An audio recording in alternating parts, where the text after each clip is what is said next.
ನಮಸ್ಕಾರ. ದಿನದ ವಿದ್ಯಮಾನಗಳ ಪ್ರಚಲಿತ ಈ ಚರ್ಚೆಯ ಈ ಒಂದು ವಿಶೇಷ ಕಾರ್ಯಕ್ರಮಕ್ಕೆ ಸ್ವಾಗತ. ಬಜೆಟ್ ಕುಮಾರಸ್ವಾಮಿ ಸರ್ಕಾರದ ಬಜೆಟ್ ಸಮ್ಮಿಶ್ರ ಸರ್ಕಾರದ ಬಜೆಟ್ ಅಂತಲೂ ಕೂಡ ಹೇಳಬಹುದಾಗಿದೆ. ಈ ಹಿಂದೆ ಒಂದಷ್ಟು ರಾಜಕೀಯವಾದಂಥ ವಿವಾದಗಳು ಎದ್ದದ್ದು, ಬಜೆಟ್ ಮಂಡನೆ ಮಾಡಬೇಕು ಬೇಡ ಅನ್ನುವಂಥ ಚರ್ಚೆಗಳೆಲ್ಲ ಆಗಿ ಕೊನೆಗೂ ಸಮ್ಮಿಶ್ರ ಸರ್ಕಾರದಲ್ಲಿ ಒಂದಷ್ಟು ಸಮನ್ವಯ ಸಮಿತಿಯಲ್ಲಿ ಒಮ್ಮತ ಮೂಡಿ ಈ ಬಗೆಗೆ ಕುಮಾರಸ್ವಾಮಿ ಅವರು ಇವತ್ತು ಮತ್ತೆ ಬಜೆಟನ್ನು ಮಂಡನೆ ಮಾಡಿದ್ದಾರೆ. ಈ ಸಂದರ್ಭದಲ್ಲಿ ಏನಪ್ಪ ಬಜೆಟ್ ಹೈಲೈಟ್ಸ್ ಅಂತ ಹೇಳಿದ್ರೆ ಬಹಳ ಮುಖ್ಯವಾಗಿ ರೈತರ ಸಾಲ ಮನ್ನಾ ಮಾಡ್ತಾನೆ ಅಂತ ಹೇಳಿ ಏನು ಸರ್ಕಾರ ಈ ಹಿಂದೆ ಒಂದಷ್ಟು ರೈತರಿಗೆ ಭರವಸೆಯನ್ನು ನೀಡಲಾಗಿತ್ತು, ಅದನ್ನು ಬಜೆಟ್ನಲ್ಲಿ ನಾನು ತಿಳಿಸ್ತೇನೆ ಅಂತ ಹೇಳಿದ್ರು. ಬಹುಶಃ ಬಜೆಟ್ನಲ್ಲಿ ಸುಮಾರು 2,000 ಲಕ್ಷ ರೂಪಾಯಿವರೆಗಿನ ಬಜೆಟ್ ಮನ್ನಾ ಅಂತ ಮಾಡಲಾಗಿದೆ. ಅದು ಯಾವ ಹೇಗೆ ರೀತಿ ಅಂತ ಮುಂದಿನ ಚರ್ಚೆಯಲ್ಲಿ ನಮ್ಗೆ ಗೊತ್ತಾಗ್ತದೆ. ಅದೇ ರೀತಿಯಲ್ಲಿ ಪೆಟ್ರೋಲಿಯಂ ಸೆಸ್ ಮೇಲೆ 30% ಏರಿಸಿರುವಂಥದ್ದು, ಜೊತೆಯಲ್ಲಿ ಅಬಕಾರಿ ಸುಂಕ ಏರಿಸಿರುವಂಥದ್ದು, ಇದೆಲ್ಲ ಹೈಲೈಟ್ಸ್ಗಳು. ಇನ್ನು ಬಹಳ ಮುಖ್ಯವಾಗಿ ಇಂಗ್ಲೀಷ್ ಕನ್ನಡ ಮಾಧ್ಯಮ ಶಾಲೆಯಲ್ಲಿ ಸುಮಾರು 1,000 ಶಾಲೆಗಳಿಗೆ ಇಂಗ್ಲೀಷ್ ಇದರ ಮಾಧ್ಯಮವನ್ನು ಕೂಡ ಆರಂಭ ಮಾಡಲಿಕ್ಕೆ ಅನುವು ಮಾಡಿಕೊಟ್ಟರು. ಇಂಥದ್ದು ಹಲವಾರು ವಿಚಾರಗಳು ಕೂಡ ಇಲ್ಲಿ ಬರ್ತದೆ.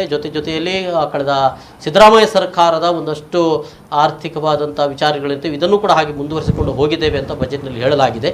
ಭಾಳ ಸ್ಪಷ್ಟವಾದಂಥ ವಿಚಾರಗಳು ಇನ್ನಷ್ಟೇ ನಮ್ಮ ಚರ್ಚೆಯ ಮೂಲಕ ಗೊತ್ತಾಗಬೇಕಾಗಿದೆ ಅಂತ ಅನ್ನುವಂಥದ್ದು. ಈ ಒಂದು ಕಾರ್ಯಕ್ರಮದಲ್ಲಿ ನಮ್ಮ ಜೊತೆ ಚರ್ಚೆ ಮಾಡಲಿಕ್ಕಾಗಿ ಜಿಲ್ಲೆಯ ಖ್ಯಾತ ಉದ್ಯಮಿಗಳು, ಸ್ಪೆಕ್ಟ್ರಮ್ ಇಂಡಸ್ಟ್ರೀಸ್ನ ಮಾಲಕರು, ಕೆನರಾ ಚೇಂಬರ್ ಆಫ್ ಕಾಮರ್ಸ್ನ ಮಾಜಿ ಅಧ್ಯಕ್ಷರು ಆದಂಥ ಜೀವನ್ ಸಲ್ಡಾನಾ ಅವರಿದ್ದಾರೆ. ಸರ್, ಕಾರ್ಯಕ್ರಮಕ್ಕೆ ಸ್ವಾಗತ. ನಮಸ್ಕಾರ. ಅದೇ ರೀತಿಯಲ್ಲಿ ನಮ್ಮ ಜೊತೆಗೆ ಹಿರಿಯ ಪತ್ರಕರ್ತರು ರಮೇಶ್ ಪೆರ್ಲಾ ಅವರು ಇದ್ದಾರೆ. ಕಾರ್ಯಕ್ರಮಕ್ಕೆ ಸ್ವಾಗತ. ರಮೇಶ್ ಪೆರ್ಲಾ ಅವರೇ, ಬಜೆಟ್ ಹೇಗಿದೆ? ಬಜೆಟ್ ಅಂದರೆ ಈಗ 9 ಮಂತ್ಸ್ ಬಜೆಟ್, ಇದು ಒಂದು ಫುಲ್ಲಿ ಫೈನಾನ್ಷಿಯಲ್ ಇಯರ್ದಲ್ಲ. ಸಿದ್ದರಾಮಯ್ಯ ಒಂದು ಬಜೆಟ್ ಮಂಡಿಸಿದ್ರು, ಇನ್ನೊಂದು ಮೈತ್ರಿ ಸರ್ಕಾರ ಮಾಡಬೇಕು, ಇನ್ನೊಂದು ಬಜೆಟ್ ಮಂಡಿಸಬೇಕು ಅನ್ನೋ ವಿವಾದ ಕೂಡ ಇತ್ತು. ಸೊ ಏನಾಗಿದೆ ಬಜೆಟಲ್ಲಿ ಅಂದರೆ ತುಂಬ ಕಡೆ ಜನರಿಗೆ ಏನಂದರೆ ಒಂದು coastal Karnataka, Malnad region, north Karnataka, ಈ ರೀಜನ್ ಅವರು ನಮಗೇನು ಸ್ಪೆಸಿಫಿಕ್ ಡಿಸ್ಟಿಕ್ ವೈಸ್ ಅಥವಾ ಏರಿಯಾ ವೈಸ್ ಪ್ರಾಜೆಕ್ಟ್ ಕೊಟ್ಟಿಲ್ಲ. ಬರೀ ಮೈಸೂರು, ರಾಮನಗರ ಆ್ಯಂಡ್ ಹಾಸನ್, ಈ ಯಾವುದು JDSನ ಮುಖ್ಯಮಂತ್ರಿ ಅವರ ಪ್ರಭಾವಿ ಪಕ್ಷ ಇದೆ ಆ ಕಡೆಗೆ ಜಾಸ್ತಿ ಪ್ರಾಜೆಕ್ಟ್ಸ್ ಅನೌನ್ಸ್ ಮಾಡಿದ್ದಾರೆ ಅನ್ನುವಂಥ ಒಂದು ದೊಡ್ಡ ಒಂದು ಬರ್ತಾ ಇದೆ. ಇರ್ಬೋದು, ರಾಜಕೀಯ ಕಾರಣ ಇರ್ಬೋದು. ಆದರೆ ಬಜೆಟ್ ಮಂಡಿಸುವಾಗ ಅದು ಇಡೀ ರಾಜ್ಯಕ್ಕೆ ಅದರ ಯೋಜನೆ ಬರ್ತದೆ. ಎಸ್ಪೆಷಲಿ ನಾವು ಪಿಂಚಣಿ, ವೃದ್ಧರಿಗೆ ಅಥವಾ ಯಾರ್ಯಾರಿಗೆ ಪಿಂಚಣಿ ಬರ್ತದೆ, ಅದನ್ನು 600 ರೂಪಾಯಿಂದ 1,000 ರೂಪಾಯಿಗೆ ಏರಿಸಿದ್ದಾರೆ, ಸ್ವಾಗತಾರ್ಹ. ಸಾಲ ಮನ್ನಾ ಕೂಡ ಮಾಡಿದರೆ, ಅದು ಕ್ರಾಪ್ ಲೋನ್, ಅದರಲ್ಲಿ ಕೆಲವು ಕಂಡೀಷನ್ಸ್ ಹಾಕಿದ್ದಾರೆ. ಆಮೇಲೆ ಲಾಸ್ಟ್ ಇಯರ್ ಸಾಲ ಮನ್ನಾ ಮಾಡಿದ್ದಾರೆ, ಅದರಲ್ಲಿ 4,000 ಕೋಟಿ ಬಾಕಿ ಇತ್ತು. ಈ ವರ್ಷ ಕೂಡ ಎಲ್ಲವನ್ನು ಮನ್ನಾ, ಈ ವರ್ಷವೇ. ಇದು ಸಂಕಷ್ಟ ಯಾರಿಗೆ ಅಂದ್ರೆ ಕೋಆಪರೇಟಿವ್ ಸೊಸೈಟೀಸ್ಗೆ ಸಂಕಷ್ಟ ಆಗ್ತದೆ. ಇದು ಒಂದು ಈ ವರ್ಷಕ್ಕೆ ಮಾತ್ರ, ಅವರು ಇನ್ನೊಂದು 3 ವರ್ಷಕ್ಕೆ ಅವರಿಗೆ ಸಮಸ್ಯೆ ಇದೆ. ಯಾಕಂದ್ರೆ ಈ ಬಜೆಟ್ ಅಲ್ಲಿ ಎಲ್ಲಾ ದುಡ್ಡನ್ನು, ಸಾಲ ಮನ್ನಾ ಮಾಡಲಾದ ಎಲ್ಲ ದುಡ್ಡನ್ನು ಇಟ್ಟಿಲ್ಲ. ಆಮೇಲೆ ಇನ್ನೊಂದು ದೊಡ್ಡ ಒಂದು ತಪ್ಪು ಇದು ಬಂತು, ಏನಂದ್ರೆ ಕರೆಂಟ್ ರೇಟ್ ಜಾಸ್ತಿ ಮಾಡಿದ್ದಾರೆ ಅಂತ. ವಿದ್ಯುತ್ ದರ ಜಾಸ್ತಿ ಮಾಡಲಿಕ್ಕೆ ಸರ್ಕಾರಕ್ಕೆ ಅಧಿಕಾರ ಇಲ್ಲ, ಅದು KERC ರೆಗ್ಯುಲೇಟರಿ ಅಥಾರಿಟಿ ಅವರು ಮಾಡೋದು. ಆದರೆ ಟ್ಯಾಕ್ಸ್ ಮೇಲೆ ಜಾಸ್ತಿ ಮಾಡಿದ್ದಾರೆ, ವಿದ್ಯುತ್ತಿನ ಮೇಲೆ ಹಾಕಲಾಗ ಟ್ಯಾಕ್ಸ್ ರೇಟ್ ಜಾಸ್ತಿ ಮಾಡಿದ್ದಾರೆ. ಆಮೇಲೆ ಡೀಸೆಲ್ ಮೇಲೆ ಜಾಸ್ತಿ ಡೀಸೆಲ್ ಆ್ಯಂಡ್ ಪೆಟ್ರೋಲ್ ಮೈನರ್ ಕಡಿಮೆ ಮಾಡಿದ್ದಾರೆ, ಆದರೂ ಇದ್ದಾರೆ. ಆಮೇಲೆ ಅಬಕಾರಿ ತೆರಿಗೆ ಜಾಸ್ತಿ ಮಾಡಿದ್ದಾರೆ, ಸುಮಾರು 1,000 ಕೋಟಿ ಜಾಸ್ತಿ ರೆವಿನ್ಯೂ ಮಾಪ್ ಅಪ್ ಮಾಡಿದ್ದಾರೆ. ಅಂದರೆ ಅವರಿಗೆ ಈ ಸಾಲ ಮನ್ನಾ ಮಾಡಿದಾಗ ರೆವಿನ್ಯೂ ಒಂದಷ್ಟು ಕಲೆಕ್ಷನ್ ಜಾಸ್ತಿ ಮಾಡಿಸಬೇಕಿತ್ತು. ಸೊ ಅದಕ್ಕಾಗಿ ಇದ್ದದ್ರಿಂದ ಕೊಡುವುದಲ್ಲ, ಎಕ್ಸ್ಟ್ರಾ ತಂದು ಅದನ್ನ ಕೊಡಬೇಕು. ಇನ್ನೊಂದು ದೊಡ್ಡ ಏನು ಸಮಸ್ಯೆ ಅಥವಾ ಏನೊಂದು ಅಂದ್ರೆ ಎಲ್ಲ ಏನು, ಅದು ಕೃಷಿ ಇರ್ಬೋದು, ಕೈಗಾರಿಕೆ ಇರ್ಬೋದು, ಎಲ್ಲ ಸೆಕ್ಟರ್, ಎಜುಕೇಶನ್ 1% ಮೊದಲಿಗಿಂತ ಕಡಿಮೆ ಅಲೋಕೇಶನ್ ಮಾಡಿದ್ದಾರೆ. ಮೊದಲಿಗಿಂತ 1% ಅಲೋಕೇಶನ್, ಏನು ಸಿದ್ದರಾಮಯ್ಯ ಬಜೆಟ್ ಅಲ್ಲಿ ಏನು ಅಲೋಕೇಶನ್ ಮಾಡಲಾಗಿತ್ತು ಆ ಒಂದೊಂದು ಪ್ರಾಜೆಕ್ಟ್ಸ್ಗೆ ಒಂದೊಂದು 5% ಇದ್ದು 4% ಆಗಿದೆ. 6% ಅಲೋಕೇಶನ್ ಅಂದ್ರೆ ಔಟ್ ಆಫ್ ದ ಬಜೆಟ್ ಇದರಿಂದ 6% ಕೃಷಿ ಕೊಟ್ಟಿದ್ದು, 5% ಈ ತರದ್ದು ಕೆಲವೊಂದು ಇದಿದೆ. ಸೊ ಒಂದು ಸ್ವಲ್ಪ ಸಮಾಧಾನ ಒಂದು ಕಡೆ ಅವರಿಗೆ ಅವರ ವೋಟರ್ಸ್ಗೆ ಸಮಾಧಾನ ಪಡಿಸಬೇಕಿತ್ತು. ಆಮೇಲೆ ಸಿದ್ದರಾಮಯ್ಯರಿಗೂ ಸಮಾಧಾನ ಮಾಡಬೇಕು, ಅವರ ಪ್ರಾಜೆಕ್ಟ್ ಅನ್ನು ಇದು ಮಾಡಬೇಕು, ಕಾಂಗ್ರೆಸ್ನವರಿಗೂ ಸಮಾಧಾನ ಆಗಬೇಕು, JDSನವರಿಗೆ ರಾಜಕೀಯವಾಗಿ ತಾನು ಒಂದು ಬಜೆಟ್ ಮಂಡಿಸಿದ್ದೇನೆ ಕೂಡ ಆಗಬೇಕು. ಈ ತರ ಇದು ಯಾವ ಮಟ್ಟಿಗೆ, ಎಷ್ಟರ ಮಟ್ಟಿಗೆ ಇಂಪ್ಲಿಮೆಂಟ್ ಆಗೋದ್ರ ಮೇಲೆ ಈ ಬಜೆಟ್ನ ಯಶಸ್ಸು ಚೆನ್ನಾಗಿದೆಯೋ ಕೆಟ್ಟದಾಗಿದೆಯೋ ಅನ್ನೋದು ಗೊತ್ತಾಗ್ತದೆ. ಎಸ್ ಸರ್, ಏನು ಹೇಳಿದ್ರು? ನನ್ಗೆ ಕಾಣ್ತದೆ ಇದು ಬ್ಯಾಲೆನ್ಸ್ಡ್ ಬಜೆಟ್ ಅಂತ. ಇದ್ದ ಟೈಮಲ್ಲಿ ಈಗ ಇರೋದು ಆಲ್ರೆಡಿ ಒಂದು ಬಜೆಟ್ ಆಗಿದೆ ಈ ವರ್ಷ, ಇದು ನೆಕ್ಸ್ಟ್ ಬಜೆಟ್ವರೆಗೆ ಒಂದು ಇಂಟರಿಮ್ ಬಜೆಟ್. ಈಗ 2 ಪೊಲಿಟಿಕಲ್ ಪಾರ್ಟೀಸ್ ಅವರ ಮ್ಯಾನಿಫೆಸ್ಟೋಸನ್ನು ಕಂಬೈನ್ ಮಾಡಿ ಒಂದು ತರುವಂಥ ಬಜೆಟ್. ಈಗ ಎಲೆಕ್ಷನ್ ಕಂಪಲ್ಷನ್ ಕೂಡ ಇತ್ತು, ಪ್ರಾಮಿಸಸ್ ಇತ್ತು, ಅದನ್ನೊಂದು ಬ್ಯಾಲೆನ್ಸ್ ಆಗಿ ಒಂದು ಮಾಡಿದ್ದಾರೆ. ಯಾಕೆಂದರೆ ಸುಮ್ಮನೆ ಫಾರ್ಮರ್ ಲೋನ್ ವೇವರ್ ಮಾಡೋದಂದರೆ ಸಿಕ್ಕಾಪಟ್ಟೆ ಬರ್ಡನ್ ಆಗ್ತದೆ ಸ್ಟೇಟ್ ಬಜೆಟಿಗೆ, ಮತ್ತು ಸಕ್ಸೆಸಿವ್ ಗೌರ್ಮೆಂಟ್ಸಿಗೆ ರಿಕವರ್ ಮಾಡಲಿಕ್ಕೆ ಆಗಲಿಕ್ಕಿಲ್ಲ ಈ ಪೆಟ್ಟದ ಮೇಲೆ. ಅವ್ರು ಏನು ಮಾಡಿದ್ದಾರೆ, 25,000 ರೂಪೀಸ್ ವೇವ್ ಮಾಡಿದ್ದಾರೆ ಅಪ್ ಟು 2 lakhs. ಸೊ ಯಾರು ಲೋನ್ ಕಟ್ಟಿದ್ದಾರೆ ಅವರಿಗೆ ಅದು ದಂಡ ಅಲ್ಲ, ಅವರಿಗೆ ಕೂಡ ಗ್ರಾಂಟ್ ಕೊಟ್ಟಿದ್ದಾರೆ 25,000 ರೂಪಾಯಿ. ಹೌದು, ಕಟ್ಟಿದವರಿಗೆ. ಸೊ ಈಗ ಇನ್ಕಮ್ ಅದು ಫೇರ್ ಅಲ್ವಾ, ಅದು ಬ್ಯಾಲೆನ್ಸ್.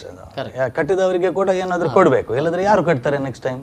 ಲೋನ್ ತಗೊಂಡು ಯಾರು ರೀಪೇಮೆಂಟ್ ಮಾಡುದಿಲ್ಲ. ಪ್ಲಸ್ ಇನ್ಕಮ್ ಟ್ಯಾಕ್ಸ್ ಕಟ್ಟಿದವರು ಲಾಸ್ಟ್ 3 years ಅಲ್ಲಿ ಅವರಿಗೆ ಇನ್ಕಮ್ ಇದು 25,000 ರೂಪೀಸ್ ರಿಬೇಟ್ ಇಲ್ಲ. ಸೊ ಆ ಥರ ಒಂದು ಬ್ಯಾಲೆನ್ಸ್ ಮಾಡಿ ಒಂದು ಈ ಫಾರ್ಮರ್ ಲೋನ್ ಅವರು ಮ್ಯಾನೇಜ್ ಮಾಡಿದ್ದಾರೆ ಅಪ್ ಟು ಡಿಸೆಂಬರ್ 21 ಅಂತ. ಇಲ್ಲಿ ಎಲ್ಲೋ ಬೆಳೆ ಸಾಲ ಮನ್ನಾ ಅಂತ ಹೇಳಿದ್ದಾರೆ. ಇನ್ನು ಕೆಲವು ಕೆಟಗರಿಗಳು ಅಂದರೆ ಸೊಸೈಟಿ ಇದರಿಂದ ತೆಗೆದವರು, ನ್ಯಾಷನಲೈಸ್ ಬ್ಯಾಂಕಿಂದ ತೆಗೆದವರು, ಮತ್ತೆ ಕೆಲವು ಇಲ್ಲಿ ಸ್ವಲ್ಪ ನೋಡ್ಬೇಕು ಅವ ರೈತ ಹೌದು ಅಲ್ವೋ, ಯಾವುದಕ್ಕೆ ತಗೊಂಡದ್ದು ಅಂದ್ರೆ ಈ ಕ್ರಾಪ್ ಲೋನ್, ಇನ್ನೊಂದು PLD ಬ್ಯಾಂಕ್ ಅಂದ್ರೆ ಇವರಿಗೆ ಇದಾಗ್ತದೆ, ಲ್ಯಾಂಡ್ ಇಂಪ್ರೂವ್ಮೆಂಟ್ ಇನ್ನೊಂದು ಇದೆ ತಾಲೂಕು ಮಟ್ಟದಲ್ಲಿ ಒಂದು, ಅವರಿಗೆಲ್ಲ ಕೊಟ್ಟಿಲ್ಲ. ಇದು ಬರೀ ಸೊಸೈಟಿಗೆ, ಪ್ರೈಮರಿ ಸೊಸೈಟಿ ಮೂಲಕ, ನ್ಯಾಷನಲೈಸ್ ಬ್ಯಾಂಕಿಗೂ ಇಲ್ಲ. ಈಗ ನ್ಯಾಷನಲೈಸ್ ಬ್ಯಾಂಕ್ ನಾನು ನೋಡಿದಾಗೆ ನ್ಯಾಷನಲೈಸ್ ಮತ್ತೆ ಕೋಆಪರೇಟಿವ್ ಬ್ಯಾಂಕ್ಸ್ ಅವರು ಲೋನ್ ಕಟ್ಟಿದವರು ಅಪ್ ಟು 25,000 ರೂಪೀಸ್ ರಿಫಂಡ್ ಇದೆ ಈ ಬಜೆಟ್ ಅಲ್ಲಿ. ಯಾರು ನ್ಯಾಷನಲೈಸ್ ಬ್ಯಾಂಕ್ ಮತ್ತೆ ಕೋಆಪರೇಟಿವ್ ಬ್ಯಾಂಕ್ ಇಂದ ಲೋನ್ ತಕ್ಕೊಂಡವರು ರಿಪೇ ಮಾಡಿದವರಿಗೆ 25,000 ರೂಪೀಸ್ ರಿಬೇಟ್ ಇದೆ. ಬಟ್ ಅದು ಎಷ್ಟರ ಮಟ್ಟಿಗೆ ಇಂಪ್ಲಿಮೆಂಟ್ ಆಗ್ತದೆ ಅಂತ ಸರ್? ಯಾಕಂದ್ರೆ ಇವರು ನ್ಯಾಷನಲೈಸ್ ಬ್ಯಾಂಕ್ನವರು ಅದನ್ನು ಇದು ಮಾಡಬೇಕಾದ್ರೆ, ಮನ್ನಾ ಮಾಡಬೇಕಾದ್ರೆ ಇವ್ರು ದುಡ್ಡು ಕೊಡಬೇಕು ಸರ್ಕಾರದಿಂದ. ಅದಕ್ಕೆ ಅವರು 34,000 crores ಅವರು ಇಟ್ಟಿರೋದು. ಬಟ್ ಇದರ ಎಲೋಕೇಟ್ ಮಾಡೋದು ಬರೀ 6,000 ಕೋಟಿ ಇಲ್ಲ, ಟೋಟಲಿ 34,000 crores ಕಾಸ್ಟ್ ಆಫ್ ಇದರ. ಬಟ್ ಈ ಫೈನಾನ್ಷಿಯಲ್ ಇಯರ್ ಅಲ್ಲಿ ಅಷ್ಟು ರೆವಿನ್ಯೂ ಮಾಪ್ ಅಪ್ ಮಾಡ್ಲಿಕ್ಕೆ ಆಗ್ತದ, ಅದನ್ನು ಕಟ್ಟಲಿಕ್ಕೆ ಆಗ್ತದ? ಇನ್ನು ಕೆಲವು ಮೆಥಡ್ಸ್ ಮಾಡಿದ್ದಾರೆ ಅವರು ರೆವಿನ್ಯೂ ಮಾಪ್ ಅಪ್ ಮಾಡಲಿಕ್ಕೆ, ಕೆಲವು ಒಳ್ಳೆ ಅಲ್ಲ. For example increase in petrol charges by increase in excise, ಅದು ಜನರಿಗೆ ಪೆಟ್ಟಾಗ್ತದೆ, ಅದು ನೋ ಡೌಟ್. 1 ರೂಪಿ 20 ಪೈಸಾ ಡೀಸೆಲ್ಗೆ, ಮತ್ತೆ 1 ರೂಪಿ 14 ಪೈಸಾ ಪೆಟ್ರೋಲಿಗೆ, ಮತ್ತೆ ಆ ಥರ ಎಲೆಕ್ಟ್ರಿಸಿಟಿಗೆ ಕೂಡ ಸ್ವಲ್ಪ ಟ್ಯಾಕ್ಸ್ ರೇಸ್ ಆಗಿದೆ. ಲಿಕ್ಕರಿಗೆ ಅದು ಫೇವರೇಟ್, ಎಲ್ಲರೂ ಟ್ಯಾಕ್ಸ್ ಮಾಡೋದು. ಲಿಕ್ಕರ್ ಅದು 4% ಮಾಡಿದ್ದಾರೆ, ಅದು ನಾರ್ಮಲ್ ಕುಡಿಯುವಂತ ದಂಡ ಅಂತ ಕಾಣ್ತದೆ. ಯಾವಾಗ ಬಜೆಟ್ ಆದ್ರೂ 2-3% ಆದ್ರೆ ಅದಕ್ಕೆ 5% ಲಿಕ್ಕರಿಗೆ ಇನ್ಕ್ರೀಸ್ ಆಗ್ತಾ ಇರ್ತದೆ. ಎಸ್. ಸೊ ಅಂದರೆ ಎಲ್ಲೋ ಒಂದು ಕಡೆಯಲ್ಲಿ ಪೆರ್ಲ ಅವರೇ ಕೊಡಲಿಕ್ಕಿದೆ, ರೈತರಿಗೆ ಕೊಡ್ತೇವೆ ಅಂತ ಆಶ್ವಾಸನೆ ಕೊಟ್ಟಿದ್ದೇವೆ, ಹಾಗಾಗಿ ಎಲ್ಲಿಂದ ತರುವುದು ಅಂತ ಅನ್ನುವಂಥ ಪ್ರಯತ್ನ ಇಲ್ಲಿವರೆಗೆ ಮಾಡಿದ್ದು, ಅದನ್ನು ಇಲ್ಲಿ ತುಂಬುವಂಥ ಪ್ರಯತ್ನ ಆಗಿದೆಯಾ? ಅಲ್ಲ, ಅವರಿಗೆ ಒಂದು ಏನು ನ್ಯಾಷನಲೈಸ್ ಬ್ಯಾಂಕ್ ಮತ್ತು ಒಂದು ಅಷ್ಟು ಲೋನ್ 2 ಲಕ್ಷದವರೆಗೆ ಮಾಡಬೇಕಾದ್ರೆ ಸುಮಾರು ಅದರ ವ್ಯಾಲ್ಯೂಮ್ ಬೇರೆ ಲೆಕ್ಕ ಹಾಕಿದೆ, 80,000 ಕೋಟಿವರೆಗೆ ಹೋಗ್ಬೋದು ಈ ಥರದೆಲ್ಲ. ಅದನ್ನು ಆದಷ್ಟು ಕಡಿಮೆ ಮಾಡಬೇಕಿತ್ತು. ಅದಕ್ಕಾಗಿ ಅವರು ಕೆಲವೊಂದು ಕಂಡೀಷನ್ಸ್ ಹಾಕಿದರು. ಅಂದರೆ ಇನ್ಕಮ್ ಟ್ಯಾಕ್ಸ್ 3 ವರ್ಷದಲ್ಲಿ ಯಾರಾದರೂ ಇನ್ಕಮ್ ಟ್ಯಾಕ್ಸ್ ಕಟ್ಟಿದ್ರೆ ಅವರಿಗಿಲ್ಲ, ಸರ್ಕಾರಿ ಅಧಿಕಾರಿಯಾಗಿದ್ದು ಅಥವಾ ಕೋಆಪರೇಟಿವ್ ಸೆಕ್ಟರಲ್ಲಿ ಕೆಲಸ ಮಾಡಿಕೊಂಡಿದ್ದು ಅವರು ರೈತರಾಗಿದ್ದಾರೆ, ಅವರು ಸಾಲ ಮಾಡಿಕೊಂಡಿದ್ದಾರೆ, ಅವರ ಸಾಲ ಮನ್ನಾ ಇಲ್ಲ, ಮತ್ತು ಅವರಿಗೆ ಈ ರೀತಿ 25,000 ಹಾಕೋದು ಅದು ಕೂಡ ಇಲ್ಲ ಅನ್ನೋದು ಕೆಲವೊಂದು ತುಂಬ ಕಂಡೀಷನ್ಸ್ ಹಾಕಿದ್ದಾರೆ. ಅದು ಇನ್ನು ಇಂಪ್ಲಿಮೆಂಟ್ ಆಗುವ ಇನ್ನಷ್ಟು ಜಾಸ್ತಿ ಕಂಡೀಷನ್ಸ್ ಬರ್ತದೆ. ಆ ಸಾಲ ಮನ್ನಾ ಆಗೋರು ಆಕ್ಚುಲಿ ಯಾರಿಗೆ ಆಗಬೇಕು, ನಮ್ದು ಏನು ಇದು ಒತ್ತಾಯ ಇತ್ತಂದ್ರೆ, ನಿಜವಾಗಿ ಯಾರಿಗೆ ಸಮಸ್ಯೆ ಇದೆ, ಯಾವ ರೈತನಿಗೆ ಸಮಸ್ಯೆ ಇದೆ, ಯಾವ ರೈತನಿಗೆ ಸಾಲ ಮನ್ನಾದ ಅಗತ್ಯ ಇದೆ ಅಂಥವರಿಗೆ ಮಾತ್ರ ಕೊಡಿ, ಅಥವಾ ಅವರಿಗೆ ಬೇರೆ ರೀತಿಯ ಏನಾದರೂ ಇನ್ಸೆಂಟಿವ್ ಕೊಡಿ ಅನ್ನೋದು ಸಾಮಾನ್ಯವಾಗಿದ್ದಂಥ ಅಭಿಪ್ರಾಯ. ಈಗ ಏನಾಗ್ತಾ ಇದೆ ಅಂದರೆ, ಎಲ್ಲ ಇತ್ತಿಗೆ ಸುಮಾರು ವರ್ಷದಿಂದ ಸಾಲ ಮನ್ನಾ ಆಗ್ತಾನೆ ಇದೆ. Because of the political compulsions, ಈ ಚುನಾವಣೆಗಾಗಿ ಸಾಲ ಮನ್ನಾ ಮಾಡ್ತಾ ಇದ್ದಾರೆ. ಇದು ಜನರಿಗೆ ಅಭ್ಯಾಸ ಆಗಿ ಹೋದರೆ ಮುಂದಿನ ಸಂದರ್ಭದಲ್ಲಿ ತುಂಬ ಕಷ್ಟ ಆಗ್ತದೆ. ಎಸ್, ಸಾಲ ಏನಾಗ್ತದೆ ಜನರಿಗೆ ಏನಂದ್ರೆ, ಸಾಲ ಮಾಡಿರ್ತಾರೆ, ಕಟ್ಟಬೇಕಾಗಿಲ್ಲ, ಸರ್ಕಾರ ಇನ್ನೊಂದು ಬರ್ಬೋದು, ಇನ್ನೊಂದು ಪಾರ್ಟಿ ಬರ್ಬೋದು, ಅವ್ರು ಸಾಲ ಇದು ಮಾಡ್ಬೋದು. ನೋಡಿ, ಈ ಸಾಲ ಮನ್ನಾ ಮಾಡಿದ್ದು ಕೂಡ ಯಾರಿಗಾಗಿ? ಈ ಯಡಿಯೂರಪ್ಪನವರ ಒತ್ತಾಯಕ್ಕಾಗಿ ಇವರು ಮಾಡ್ತಾ ಇರೋದು. ಇವರಿಗೆ ಇಷ್ಟ ಇದ್ದು ಮಾಡ್ತಾ ಇರೋದು. ಅವರು ಮುಖ್ಯಮಂತ್ರಿ ಆದ ಕೂಡಲೇ ಒಂದು ಘೋಷಣೆ ಮಾಡಿದ್ರು ಅವರು. ಮತ್ತೆ ನೀವು ಮಾಡದಿದ್ರೆ ನಿಮ್ಮನ್ನು ಬಿಡೋಲ್ಲ, ನಾವು ರಾಜ್ಯದ ನಿಮ್ಮ ವಿರುದ್ಧ ಹೋರಾಟ ಮಾಡ್ತೇವೆ. ಅದು ಕಾಂಗ್ರೆಸ್ ವಿರುದ್ಧ ಇರ್ತದೆ ಮತ್ತು JDS ವಿರುದ್ಧ ಇರ್ತದೆ. ಸೊ ಈ ಪೊಲಿಟಿಕ್ ಅಂದ್ರೆ ಇನ್ನಷ್ಟೇ ಲೋಕಸಭಾ ಎಲೆಕ್ಷನ್ ಬರ್ತದೆ. ಸೊ ಇವರಿಗೆ ಒಂದು ಅಸ್ತ್ರವಾಗಿ, ಅದು ರಾಜಕೀಯ ಅಸ್ತ್ರವಾಗಿ ಭಾರಿ ಸಂಕಷ್ಟ ಪರಿಸ್ಥಿತಿ. ಸಾಲ ಮನ್ನಾ ಮಾಡದೇ ಇರ್ಲಿಕ್ಕೂ ಆಗಲ್ಲ, ಮಾಡಿದರೆ ಅದನ್ನು ತುಂಬಿಸುವುದು ಕಷ್ಟ. ಸೊ ಈ ಸಂಕಷ್ಟ ಪರಿಸ್ಥಿತಿಯಲ್ಲಿ ಸಾಲ ಮನ್ನಾ ಮಾಡಿದ್ದಾರೆ. ಸರ್, ಇಲ್ಲಿ ಏನಾದರೂ ಡಿಫ್ರೆನ್ಸಸ್ ಅಂದರೆ, ಕಳೆದ ಗೌರ್ಮೆಂಟಿಂದ ಈ ಗೌರ್ಮೆಂಟಿಗೆ ಬರುವಾಗ ಈಗ ಅವರು ಬಜೆಟ್ ಮಂಡನೆ ಮಾಡಿ ಹೋಗೋ ಸಂದರ್ಭದಲ್ಲಿ ತಾನೇನು ತನ್ನದು ಅಂತಂದರೆ ಕುಮಾರಸ್ವಾಮಿ ಅವರು ಬಜೆಟ್ ಅಂತ ತೋರಿಸಬೇಕಾಗಿದೆ. ಇದು ಇಂಥ ಡಿಫ್ರೆನ್ಸಸ್ ಏನಾದರೂ ಕಂಡಿದೆಯಾ ಅಂತ ನನಗೆ ಕಾಣ್ತಿದೆ. ಅವರು ಸಿದ್ದರಾಮಯ್ಯ ಅವರ ಬಜೆಟನ್ನು ಕಂಟಿನ್ಯೂ ಮಾಡಿದ್ದಾರೆ, ಸ್ಕೀಮ್ಸನ್ನು ಯಾವುದು ಈಗ ತೆಗಿಲಿಲ್ಲ. ಅದರ ಮೇಲೆ ಕೆಲವು ಎಡಿಷನಲ್ ಅಲೋಕೇಶನ್ ಮಾಡಿದ್ದಾರೆ.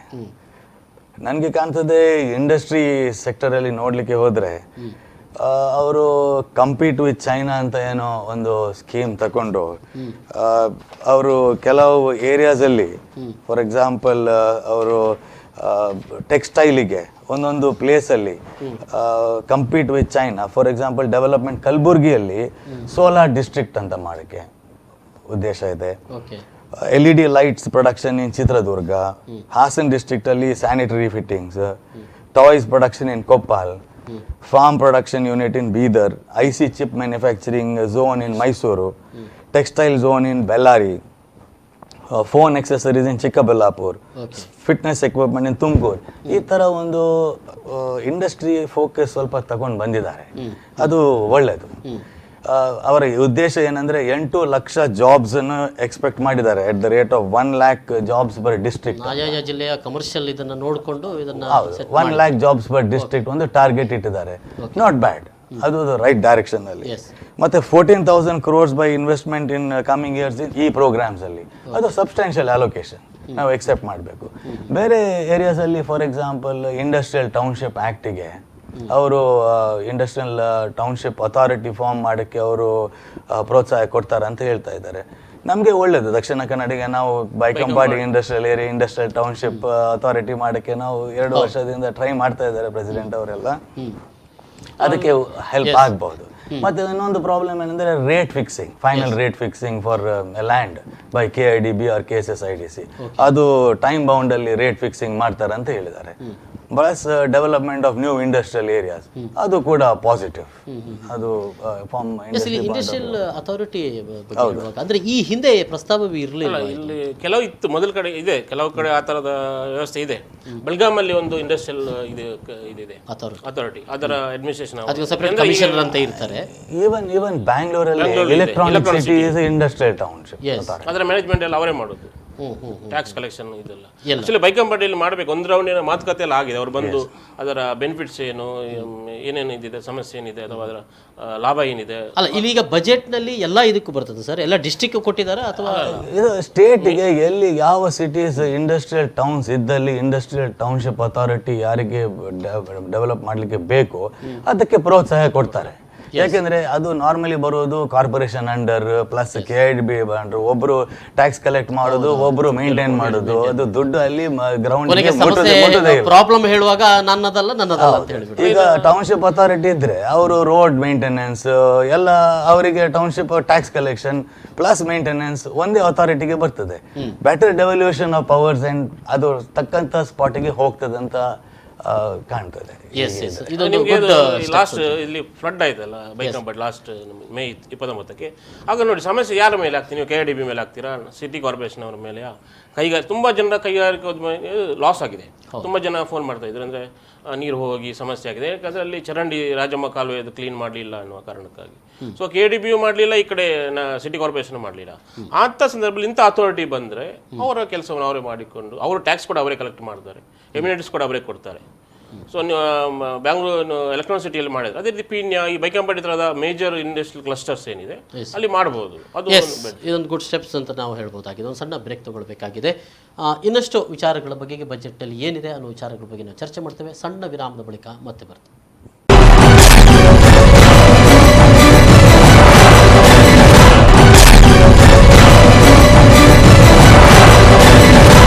ಮತ್ತೊಮ್ಮೆ ಸ್ವಾಗತ. ಬಜೆಟ್ ಇವತ್ತು ಕುಮಾರಸ್ವಾಮಿ ಅವರು ಬಜೆಟನ್ನು ಮಂಡನೆ ಮಾಡಿದ್ದಾರೆ. ಬಜೆಟಲ್ಲಿ ಏನಿದೆ ಅನ್ನೋದ್ರ ಬಗ್ಗೆ ನಾವು ಈಗಾಗಲೇ ಚರ್ಚೆ ಮಾಡ್ತಾ ಇದ್ದೇವೆ. ಸರ್, ರಮೇಶ್ ಬರ್ಲ್ ಅವರೇ, ಒಂದು ಸಾಮಾಜಿಕವಾದಂಥ ಒಂದಷ್ಟು ಅಂದರೆ ಈ ಹಿಂದೆ ಸಿದ್ದರಾಮಯ್ಯವರು ಸರ್ಕಾರ ಇರುವಾಗ ಅನ್ನಭಾಗ್ಯ, ಅದು ಇದು ಕ್ಷೀರಭಾಗ್ಯ ಅಂತ ಅನ್ನುವಂಥದ್ದು, ಆಮೇಲೆ ಇಂದಿರಾ ಕ್ಯಾಂಟೀನ್ ಇದೆಲ್ಲ ಕೂಡ ಇರುವಂಥದ್ದು. ಇಲ್ಲೇನಾದರೂ ಬೆಳಕು ಚೆಲ್ಲಲಾಗಿದೆಯಾ? ಹೌದು, ಅನ್ನಭಾಗ್ಯವನ್ನು ಅಲ್ಲ, ಇಂದಿರಾ ಕ್ಯಾಂಟೀನ್ ಕಂಟಿನ್ಯೂ ಆಗ್ತದೆ. ಹೊಸ ಇಂದಿರಾ ಕ್ಯಾಂಟೀನ್ ಏನಲ್ಲಿ ಆಗಬೇಕು ಅದು ಅನೌನ್ಸ್ ಮಾಡಿದ್ದಾರೆ. ಅದೊಂದು ವೆಲ್ಕಮ್ ಇದು. ಅದು ತುಂಬ ಕೆಲವರಿಗೆ ಹೆಲ್ಪ್ ಆಗುತ್ತೆ, ಎಂಪ್ಲಾಯೀಸ್ ಎಸ್ಪೆಷಲಿ ಕಾರ್ಮಿಕ ವರ್ಗದವರಿಗೆ.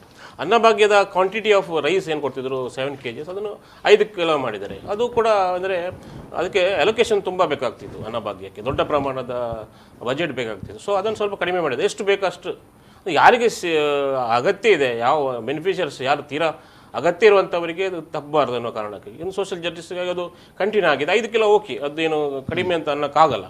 ಆಮೇಲೆ ಏನು ಬಹುಮುಖ್ಯವಾಗಿ ಈ ಬಜೆಟಲ್ಲಿ ಬ್ರಾಹ್ಮಣರಿಗೆ ಅಂದ್ರೆ ಆ ಒಂದು ಸಮುದಾಯ ಏನಿದೆ ಚಿಕ್ಕ ಚಿಕ್ಕ ಬೇರೆ ಬೇರೆ ಕಮ್ಯುನಿಟೀಸ್ ಇರ್ತಾರೆ ಅವರಲ್ಲಿ ಬಡವರಿಗೆ ಬೇಕಾಗಿ ಒಂದು 25 ಕೋಟಿ ಇಟ್ಟಿದ್ದಾರೆ. ಇದು ಬರೀ ಒಂದು ಹೊಸ ಅಂದ್ರೆ ಮೊದಲೆಲ್ಲ ಏನಾಗ್ತಿತ್ತು ಅಂದ್ರೆ ಬರೀ ಬ್ಯಾಕ್ವರ್ಡ್ ಕ್ಲಾಸಲ್ಲಿ ಸುಮಾರು ಜನ ಆಗಿದೆ ಚಿಕ್ಕ ಚಿಕ್ಕ ಇರ್ತದೆ ಅವರಿಗೆಲ್ಲ ಬೇರೆ ಬೇರೆ ಇದು ಇಲ್ಲಿ ಅದು ಹೇಗೆ ಅಂತ ಅನ್ನುವಂಥದ್ದನ್ನು ಏನಾದರೂ ಅದು ಅಷ್ಟು ಸ್ಪಷ್ಟವಾಗಿಲ್ಲ. ಮತ್ತೆ ಆ ಬೇರೆ ಬೋರ್ಡ್ಸ್ ಯಾವ ರೀತಿ ಕೆಲಸ ಮಾಡ್ತಿದ್ದು ಅದೇ ರೀತಿ ಇವರಿಗೆ ಇದು ಮಾಡ್ಬೋದು. ಯಾವ ರೀತಿ ಇದು ಮಾಡ್ತಾರೆ ಚಾಕ್ಔಟ್ ಮಾಡ್ತಾರೆ ಗೊತ್ತಿಲ್ಲ. ಬಟ್ ಅಂದ್ರೆ ಆ ಕಮ್ಯುನಿಟಿಯಲ್ಲಿ ಕೂಡ ತುಂಬಾ ಜನ ಬಡವರು ಇದ್ದಾರೆ, ಕೆಲಸ ಇಲ್ಲದವರು ಇರ್ಬೋದು ಅಥವಾ ಏಜ್ ಆದ ಇರ್ಬೋದು. ಆದ್ರೆ ಬಟ್ ಅವರು ಅದು ಕೂಡ ಒಂದು ಅವರದ್ದು ಕೂಡ ಒಂದು ಜಸ್ಟಿಸ್ ನೋಡ್ಬೇಕಲ್ಲ. ಸೊ ಅದೊಂದು ವೆಲ್ಕಮ್ ಇದಂತ ನಾನು ಅನಿಸ್ತದೆ. ಓಕೆ ಇದೆಲ್ಲ ಕಾಣುವಂಥದ್ದು ಏನು ಹೇಳ್ತಾರೆ ಸರ್? ಸೋಷಿಯಲ್ ವೆಲ್ಫೇರ್ ಬಗೆಗೆ ಸ್ವಲ್ಪ ಗಮನ ಹರಿಸುವಂಥದ್ದು ಸೋಷಿಯಲ್ ವೆಲ್ಫೇರ್ ಅಲ್ಲಿ ಈಗ ಕೆಲವು ಪೆನ್ಷನ್ಸ್ ಅನೌನ್ಸ್ ಮಾಡಿದ್ದಾರೆ, 1000 ರೂಪೀಸ್ ಎನ್ಹಾನ್ಸ್ಮೆಂಟ್ ಅಂತ. ಪ್ಲಸ್ ಇದು ಪ್ರೆಗ್ನೆಂಟ್ ಲೇಡೀಸ್ ಅವರಿಗೆ 3 ಮಂತ್ಸಿಗೆ 6000 ರೂಪೀಸ್ ಅಂತ ಅನೌನ್ಸ್ ಮಾಡಿದ್ದಾರೆ. ಅದೊಂದು ಹೆಲ್ಪ್ಫುಲ್ ಆಗ್ತದೆ ಕೆಲವರಿಗೆ, ಬಡವರಿಗೆ ತುಂಬಾ ಬೆನಿಫಿಟ್ ಇದೆ ಅದರಲ್ಲಿ. ಸ್ಮಾಲ್ ಅಮೌಂಟ್ ಕಾಣಿಸ್ಬಹುದು, ಆದರೆ ಅದಕ್ಕೆ ಅಲೋಕೇಶನ್ ಮಾಡಿದ್ದಾರೆ. ಪ್ಲಸ್ ಕೆಲವು ವೆಲ್ಫೇರ್ ಸ್ಕೀಮ್ಸಿಗೆ, ಫಾರ್ ಎಕ್ಸಾಂಪಲ್ ಹೌಸಿಂಗಿಗೆ 1 lakh ಹೌಸ್ ಸ್ಕೀಮ್ ಬ್ಯಾಂಗ್ಳೂರ್ ಅದು ಬೇರೆ ಸಿಟೀಸಿಗೆ ಎಕ್ಸ್ಟೆಂಡ್ ಮಾಡಿದ್ದಾರೆ ಫಾರ್ ಹೌಸಿಂಗ್.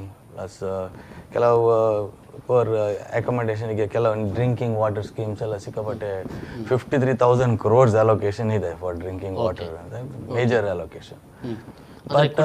ಕುಡಿಯುವ ನೀರಿಗೆ ಸಂಬಂಧ ಇಲ್ಲ, ಅದು ಕುಡಿಯುವ ನೀರು plus river water for drinking purpose ಇಂದ ಹಿಡಿದು ಹಾಗೆ ಹಾಕಿದ್ದಾರೆ ಟೋಟಲ್. ಮೇಜರ್ ಅದೇ ಕುಡಿಯುವ ನೀರಿಗೆ ನೀವು ಇಂಪಾರ್ಟೆನ್ಸ್. ಹೆಲ್ತ್ ಸೋಷಿಯಲ್ ಸಮಾಜ ಇದರಲ್ಲಿ ಏನಾಗ್ತದೆ ಕಲ್ಯಾಣದಲ್ಲಿ ಹೆಲ್ತ್ ಭಾರಿ ಇಂಪಾರ್ಟೆಂಟ್ ಇದಾಗ್ತದೆ. ಸೊ ಹೆಲ್ತ್ಗೆ ಕೂಡ ಇಂಪಾರ್ಟೆನ್ಸ್ ಕೊಟ್ಟಿದ್ದಾರೆ. ಅದು PHC ಇರ್ಬೋದು ಅಥವಾ ಕಮ್ಯುನಿಟಿ ಹೆಲ್ತ್ ಸೆಂಟರ್ ಇರ್ಬೋದು, ಈ ಥರ ಪೋಲಿ ಕ್ಲಿನಿಕ್ಸ್ ಇರ್ತದಲ್ಲ ಆ ಥರದ ಇದಕ್ಕೆ ಕೂಡ ಆಲ್ರೆಡಿ ಆ ಸರ್ಕಾರದ ಒಂದಷ್ಟು ಯೋಜನೆಗೆ ಮುಂದುವರಿಸಿಕೊಂಡು ಹೋಗಲಾಗಿದೆ ಅಂತ ಹೇಳ್ತಾ ಇದ್ದಾರೆ. ಈಗ ಲಾಸ್ಟ್ ಬಜೆಟ್ ಸಿದ್ದರಾಮಯ್ಯ ಟೈಮಲ್ಲಿ ಏನಾಗ್ತಿತ್ತು ಅಂದ್ರೆ ಅವರು SC/ST and TSPಗೆ ದೊಡ್ಡ ಪ್ರಮಾಣದ ಬಜೆಟ್ ಇಟ್ಟಿದ್ರು. ಬಟ್ ಎಷ್ಟರ ಮಟ್ಟಿಗೆ ಅದು ಕರೆಕ್ಟ್ ಆಗಿ ಇಂಪ್ಲಿಮೆಂಟ್ ಆಗಲಿಲ್ಲ. ಅವರು ಇಟ್ಟಿರೋ ಬಜೆಟ್ಗೆ ತಕ್ಕಷ್ಟು ಅದರ ಬೆನಿಫಿಷರಿಗೆ ಅದು ತಲುಪಲಿಲ್ಲ. ಸೊ ಈ ಬಾರಿ ಅದು ಯಾವ ರೀತಿ ಇಂಪ್ಲಿಮೆಂಟ್ ಆಗ್ತದೆ ಅನ್ನೋ ಮೇಲೆ ಅದು ಇದಾಗ್ತದೆ. ಯಾಕಂದ್ರೆ ಕುಮಾರಸ್ವಾಮಿಯ ಸ್ಟೈಲ್ ಆಫ್ ಫಂಕ್ಷನಿಂಗ್ ಮತ್ತೆ Siddaramaiah style of functioning difference ಇದೆ. ಇಲ್ಲಿ ಇನ್ನೊಂದು ಅವರು ಭಾರಿ ಇಂಪಾರ್ಟೆನ್ಸ್ ಕೊಟ್ಟಿರೋದು ಎಂಪ್ಲಾಯ್ಮೆಂಟ್ ಜನರೇಷನ್ಗೆ. ಎಂಪ್ಲಾಯ್ಮೆಂಟ್ ಜನರೇಷನ್ಗೆ ಯಾವುದು ಇದಾಗ್ತದೆ ನಿಮಗೆ ಇಂಡಸ್ಟ್ರೀಸ್ ಅಂದರೆ ಮೇಜರ್ ಇಂಡಸ್ಟ್ರೀಸ್ ಅಲ್ಲ, ಚಿಕ್ಕ ಇಂಡಸ್ಟ್ರೀಸ್. ಮತ್ತು ಯಾರು ನಮಗೆ ಕಾಂಪೀಟ್ ಮಾಡ್ತಾ ಇರೋದು ಅಂದರೆ ಈ ಮೊಬೈಲ್ ವಿಚಾರದಲ್ಲಿ ಮೊಬೈಲ್ ಎಲ್ಲ ಬರೋದು ಚೀನಾದಿಂದ, ಟಾಯ್ಸ್ ಬರೋದು ಚೀನಾದಿಂದ ತುಂಬಾ ಬರ್ತವೆ. ಸೊ ಅಂತ ಯೂನಿಟ್ ಮಾಡ್ಲಿಕ್ಕೆ ಅವರು ಇದು ಮಾಡಿದ್ರು, ಅದರ 5-6 ಕ್ಲಸ್ಟರ್ಸ್ ಮಾಡ್ತಾರೆ.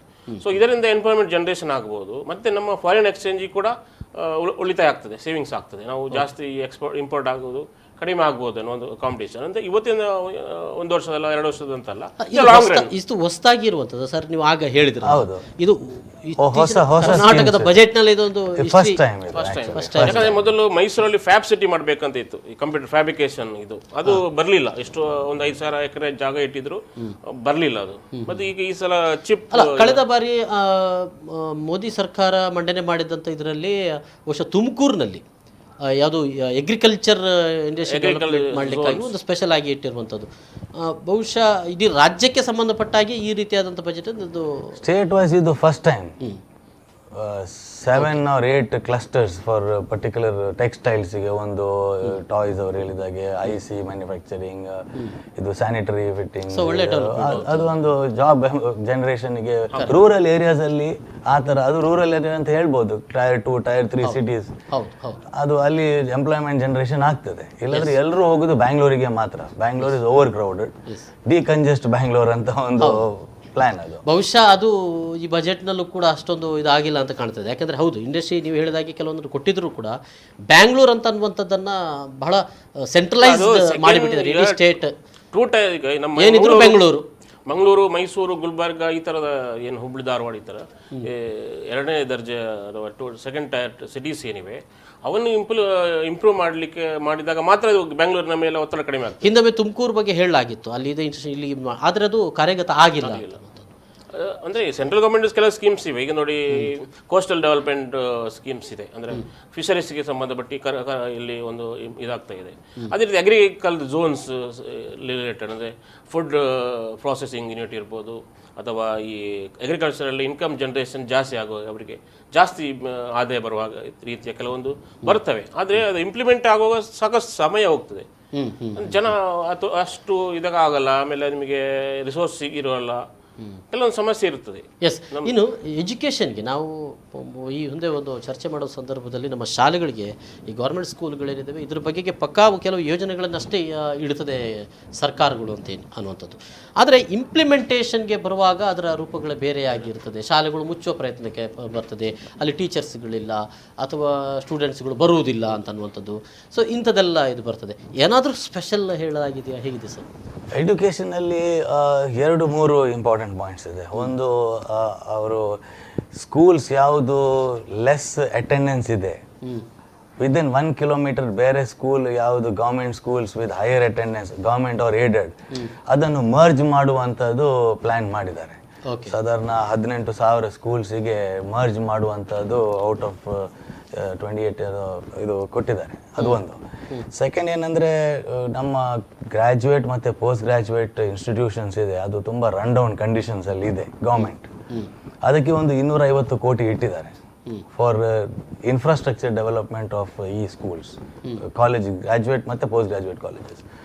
ಪ್ಲಸ್ ಹೈಯರ್ ಎಡ್ಯುಕೇಷನ್ಗೆ ಟೋಟಲ್ ಎಡ್ಯುಕೇಷನ್ ಇದು ಬಜೆಟ್ ನೋಡಲಿಕ್ಕೆ ಹೋದರೆ ಅದು 26,000 ಆಲ್ಮೋಸ್ಟ್ 26,581 crores ಫಾರ್ ಎಡ್ಯುಕೇಷನ್. ಅದು substantial amount for education.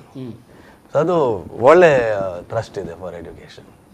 Plus ಅದರಲ್ಲಿ ಕೆಲವು ಹ್ಯಾಂಡಿಕ್ಯಾಪ್ಟಿಗೆ ಒಂದು special training for teachers, handicapped ಸ್ಟೂಡೆಂಟ್ಸಿಗೆ ಅಲೋಕೇಶನ್, ಗ್ರಾಂಟ್ಸ್ ಫಾರ್ ಇದು ಸ್ಕಾಲರ್ಶಿಪ್ ಥರ, ಮತ್ತು SC/ST ಎಂಪವರಿಸ್ಟ್ ಇದೆಲ್ಲ ಒಂದು ಸಪರೇಟ್ ಬ್ರೇಕಪ್ ಕೊಟ್ಟಿದ್ದಾರೆ. 2 crores 5 crores ಇಲ್ಲಿ ಪ್ರೈವೇಟ್ ಇನ್ಸ್ಟಿಟ್ಯೂಷನ್ಸ್ಗಳ ಜೊತೆಗೂ ಇದನ್ನು ಹಂಚಿಕೊಳ್ಬಹುದು ಸರ್ಕಾರ ಅಥವಾ ಸರ್ಕಾರಿ ಇದರ ಜೊತೆಗೂ.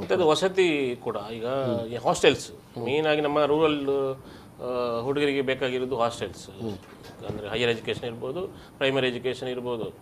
ಒಂದು ಅವರು ಈಗ ಮರ್ಜ್ ಮಾಡ್ತಾ ಇದ್ದಾರೆ, ಯಾಕಂದರೆ ಟೀಚರ್ಸ್ ಸಮಸ್ಯೆ ಇದೆ, ಅಲ್ಲಿಗೆ ಸ್ಟೂಡೆಂಟ್ಸ್ ಕಡಿಮೆ ಇದ್ದಾಗ ಈ ಸ್ಕೂಲ್ಸ್ ಮರ್ಜ್ ಮಾಡ್ತಾ ಇದ್ದಾರೆ. ಸೊ ಇನ್ನೊಂದು ಈ ಸಲ ನೋಡಿ, ಎಲ್ಲ ಹೋಬಳಿಗೆ ಒಂದೊಂದು ವಸತಿ ಶಾಲೆ ಕೊಡಬೇಕು, ಇದು ಹಾಸ್ಟೆಲ್ ಕೊಡಬೇಕು, ಮತ್ತು ವಸತಿ ಶಾಲೆ ಕೂಡ ಕೊಡಬೇಕು ಅನ್ನುವಂಥ ಇದಿದೆ. ಕೆಲವು ಜಿಲ್ಲೆಯಲ್ಲಿ ಒಂದು ತಾಲೂಕಿಗೆ ಒಂದೊಂದು ವಸತಿ 1-2 ಕೂಡ ಇದೆ. ಎಲ್ಲೆಲ್ಲಿ ಇಲ್ಲೂ ಅಲ್ಲಿ ಒಂದು ಸುಮಾರು 270 ಹೊಸ ವಸತಿ ಶಾಲೆ, ಸುಮಾರು 74,000 ಸ್ಟೂಡೆಂಟ್ಸ್ ಅದರಲ್ಲಿ ಅಕೊಮಡೇಟ್ ಮಾಡ್ಬೋದು ಅಂತ. ಯಾಕಂದರೆ ಈ ಸರ್ಕಾರಿ ಶಾಲೆಯಲ್ಲಿ ಮತ್ತು ಈ ಕನ್ನಡ ಮಾಧ್ಯಮ ಶಾಲೆಯಲ್ಲಿ ದೊಡ್ಡ ಸಮಸ್ಯೆ ಇರೋದಂದರೆ ಸ್ಟೂಡೆಂಟ್ಸ್ ಬರಲ್ಲ ಅಂತ. ಈ ವಸತಿ ಶಾಲೆ ಇದ್ದಾಗ ಅವ್ರಿಗೆ ಎಲ್ಲ ಫೆಸಿಲಿಟಿ ಅಲ್ಲಿ ಸಿಗ್ತದೆ, ಎಲ್ಲ ಅಂದರೆ ಫುಡ್ಡಿಂದ ಹಿಡಿದು ವಸತಿಯಿಂದ ಹಿಡಿದು ಡ್ರೆಸ್ ಎಲ್ಲ ಸಿಗುತ್ತೆ. ಸೊ ಆ ಸಂದರ್ಭದಲ್ಲಿ ಹೆಚ್ಚು ಸ್ಟೂಡೆಂಟ್ಸನ್ನು ನಾವು ಸರ್ಕಾರಿ ಶಾಲೆಗೆ ಇದು ಮಾಡೋ ಚಾನ್ಸಸ್ ಇದೆ. ಇಲ್ಲಿ ಗ್ರಾಮೀಣ ಭಾಗದ ಶಾಲೆಗಳನ್ನು ಉಳಿಸುವಂಥ ಪ್ರಯತ್ನಗಳು, ಅಂದರೆ ಅಲ್ಲಿ ಇಂಗ್ಲೀಷ್ ಮಾಧ್ಯಮ ಇಲ್ಲ, ಅಲ್ಲಿ ಇಂಗ್ಲೀಷ್ ಮಾಧ್ಯಮ ಇದ್ದರೆ ಅಲ್ಲಿ ಹೋಗ್ತಾರೆ. ಹಾಗಾಗಿ ಸರ್ಕಾರಿ ಶಾಲೆಗಳು ತೀರಾ ಕಡೆಗಣಿಸಲ್ಪಟ್ಟಿವೆ. ಮತ್ತು ಒಂದಷ್ಟು ಓಲ್ಡ್ ಸ್ಟೂಡೆಂಟ್ಸ್ ಅಸೋಸಿಯೇಷನ್ ಅದು ಇವೆಲ್ಲ ಒತ್ತಾಯ ಮಾಡಿರುವಂಥದ್ದು ಈಗಾಗಲೇ. ಅಂದರೆ ಅಲ್ಲಿ ನೀವು ಇಂಗ್ಲೀಷ್ ಮೀಡಿಯಮನ್ನು ಅಲ್ಲಿ ತಂದರೆ, ಇಂಗ್ಲೀಷ್ ಮೀಡಿಯಮ್ ಅಂದರೆ ಇಂಗ್ಲೀಷ್ ಭಾಷೆಯನ್ನು ಅಲ್ಲಿ ತಂದರೆ ಖಂಡಿತವಾಗಿಯೂ ಕೂಡ ಮಕ್ಕಳು ಇರ್ತಾರೆ. ಇದು ಸಾಧ್ಯ ಇದೆ. 1,000 ಶಾಲೆಗಳಿಗೆ ಇಟ್ಟಿರುವ 1000 ಸ್ಕೂಲ್ಸಿಗೆ ಇಂಗ್ಲೀಷ್ ಕಲಿಯುವಂಥ ಇದು ತಗೊಂಡು ಬಂದಿದ್ದಾರೆ. ನಮಗೆ ಅಲ್ಲಿ ಕನ್ನಡ ಮೀಡಿಯಂ ಸ್ಕೂಲ್ಸ್ ಈ ಮೂಲಕವಾಗಿ ಅದು ಒಳ್ಳೆ ಐಡಿಯಾ. ಯಾಕೆಂದ್ರೆ ಈ ವಾತಾವರಣದಲ್ಲಿ ಸ್ವಲ್ಪ ಇಂಗ್ಲಿಷ್ ನಾಲೆಜ್ ಬೇಕು. ನೀವು ಟೆಕ್ನಿಕಲ್ ಎಡ್ಯುಕೇಶನ್ ಕಲಿಯೋದಾದ್ರೆ ಅದು ಕಂಪ್ಲೀಟ್ ಕನ್ನಡದಲ್ಲಿ ಕನ್ನಡವನ್ನೇ ನೀವು ಇಟ್ಕೊಳ್ಳಿ ಅಂದ್ರೆ ಅದರ ಅರ್ಥ ಶಾಲೆ ಮುಚ್ಚಿ ಅಂತ ಅರ್ಥ.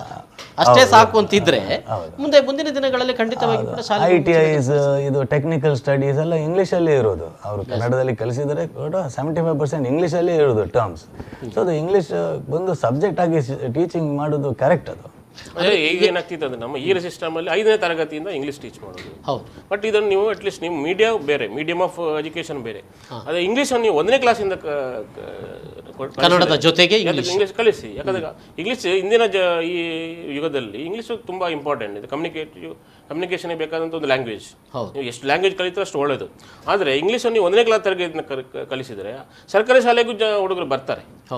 ಸಮಸ್ಯೆ ಇರೋದು ಯಾಕಂದ್ರೆ ನೀವು ಯಾಕೆ ಇಂಗ್ಲೀಷ್ ಮೀಡಿಯಂಗೆ ಸೇರ್ಪಡೆ ಮಾಡ್ತಾರೆ ಅಂದರೆ ಅವ್ರಿಗೆ ಇಂಗ್ಲೀಷ್ ಬೇಕಾದ್ರೆ ಈಗಿನ ಇದು ಉದ್ಯೋಗ ಅವಕಾಶ ಯಾವ ರೀತಿ ಇದೆ ಆ ಕಾರಣಕ್ಕಾಗಿ. ಬರೀ ಕನ್ನಡ ಕಲಿತ ಕೂಡಲೇ ನಿಮಗೆ ಕೆಲಸ ಸಿಗುತ್ತದೆ, ಮತ್ತು ಈ ಜಗತ್ತಿನಲ್ಲಿ ನಿಮಗೆ ಬದುಕಲಿಕ್ಕೆ ಆಗ್ತದೆ ಅನ್ನೋದು ಗೊತ್ತಿದೆ. ಅದರ ವಸ್ತುಸ್ಥಿತಿ ನಮಗೆ ಗೊತ್ತಿದೆ. ಎಷ್ಟೋ ಜನ ಕನ್ನಡ ಭಾಷೆಯ ವಿಚಾರದಲ್ಲಿ ಭಾಷಣ ಮಾಡೋದು, ಹೋರಾಟ ಮಾಡೋದು ಇದೆ. ಆದರೆ ವಾಸ್ತವ ಏನಂದರೆ ಜನರಿಗೆ ಉದ್ಯೋಗ ಸಿಗಬೇಕು ಮತ್ತು ಅವರಿಗೆ ಈ ಪ್ರಪಂಚದಲ್ಲಿ ಬದುಕಬೇಕು ಸರಿಯಾಗಿ ಅಂದರೆ ಅವ್ರು ಇಂಗ್ಲೀಷ್ ಕಲೀಲೇಬೇಕು. ಎಲ್ಲಿಂದ ಕಳಿಸ್ತೀರಾ ಅಂದರೆ ನೀವು ಪಾಲಿಸಿ ಡಿಸಿಷನ್ ಸರಿ ಇದೆ, 1ನೇ ಕ್ಲಾಸಿಂದ ಕಳಿಸಿ. ಮೀಡಿಯಮ್ ಆಫ್ ಎಜುಕೇಶನ್ ಬೇರೆ, ಆದರೆ ಇಂಗ್ಲೀಷು ಈ ಮೂಲಕವಾಗಿ ಸರ್ಕಾರಿ ಶಾಲೆಗಳನ್ನು ಉಳಿಸಲಿಕ್ಕೆ ಸಾಧ್ಯತೆ ಇದೆ ಅಂತ ಒಳ್ಳೆಯ ಕ್ರಮ ಅಂತ ಹೇಳ್ಬೋದಾಗಿದೆ. ಒಂದು ಸಣ್ಣ ವಿರಾಮ ತೆಗೆದುಕೊಳ್ಳೋಣ ಸರ್. ಬ್ರೇಕ್ನ ನಂತರ ಮತ್ತೆ ಈ ಸಂವಾದ ಮುಂದುವರಿಯುತ್ತೆ.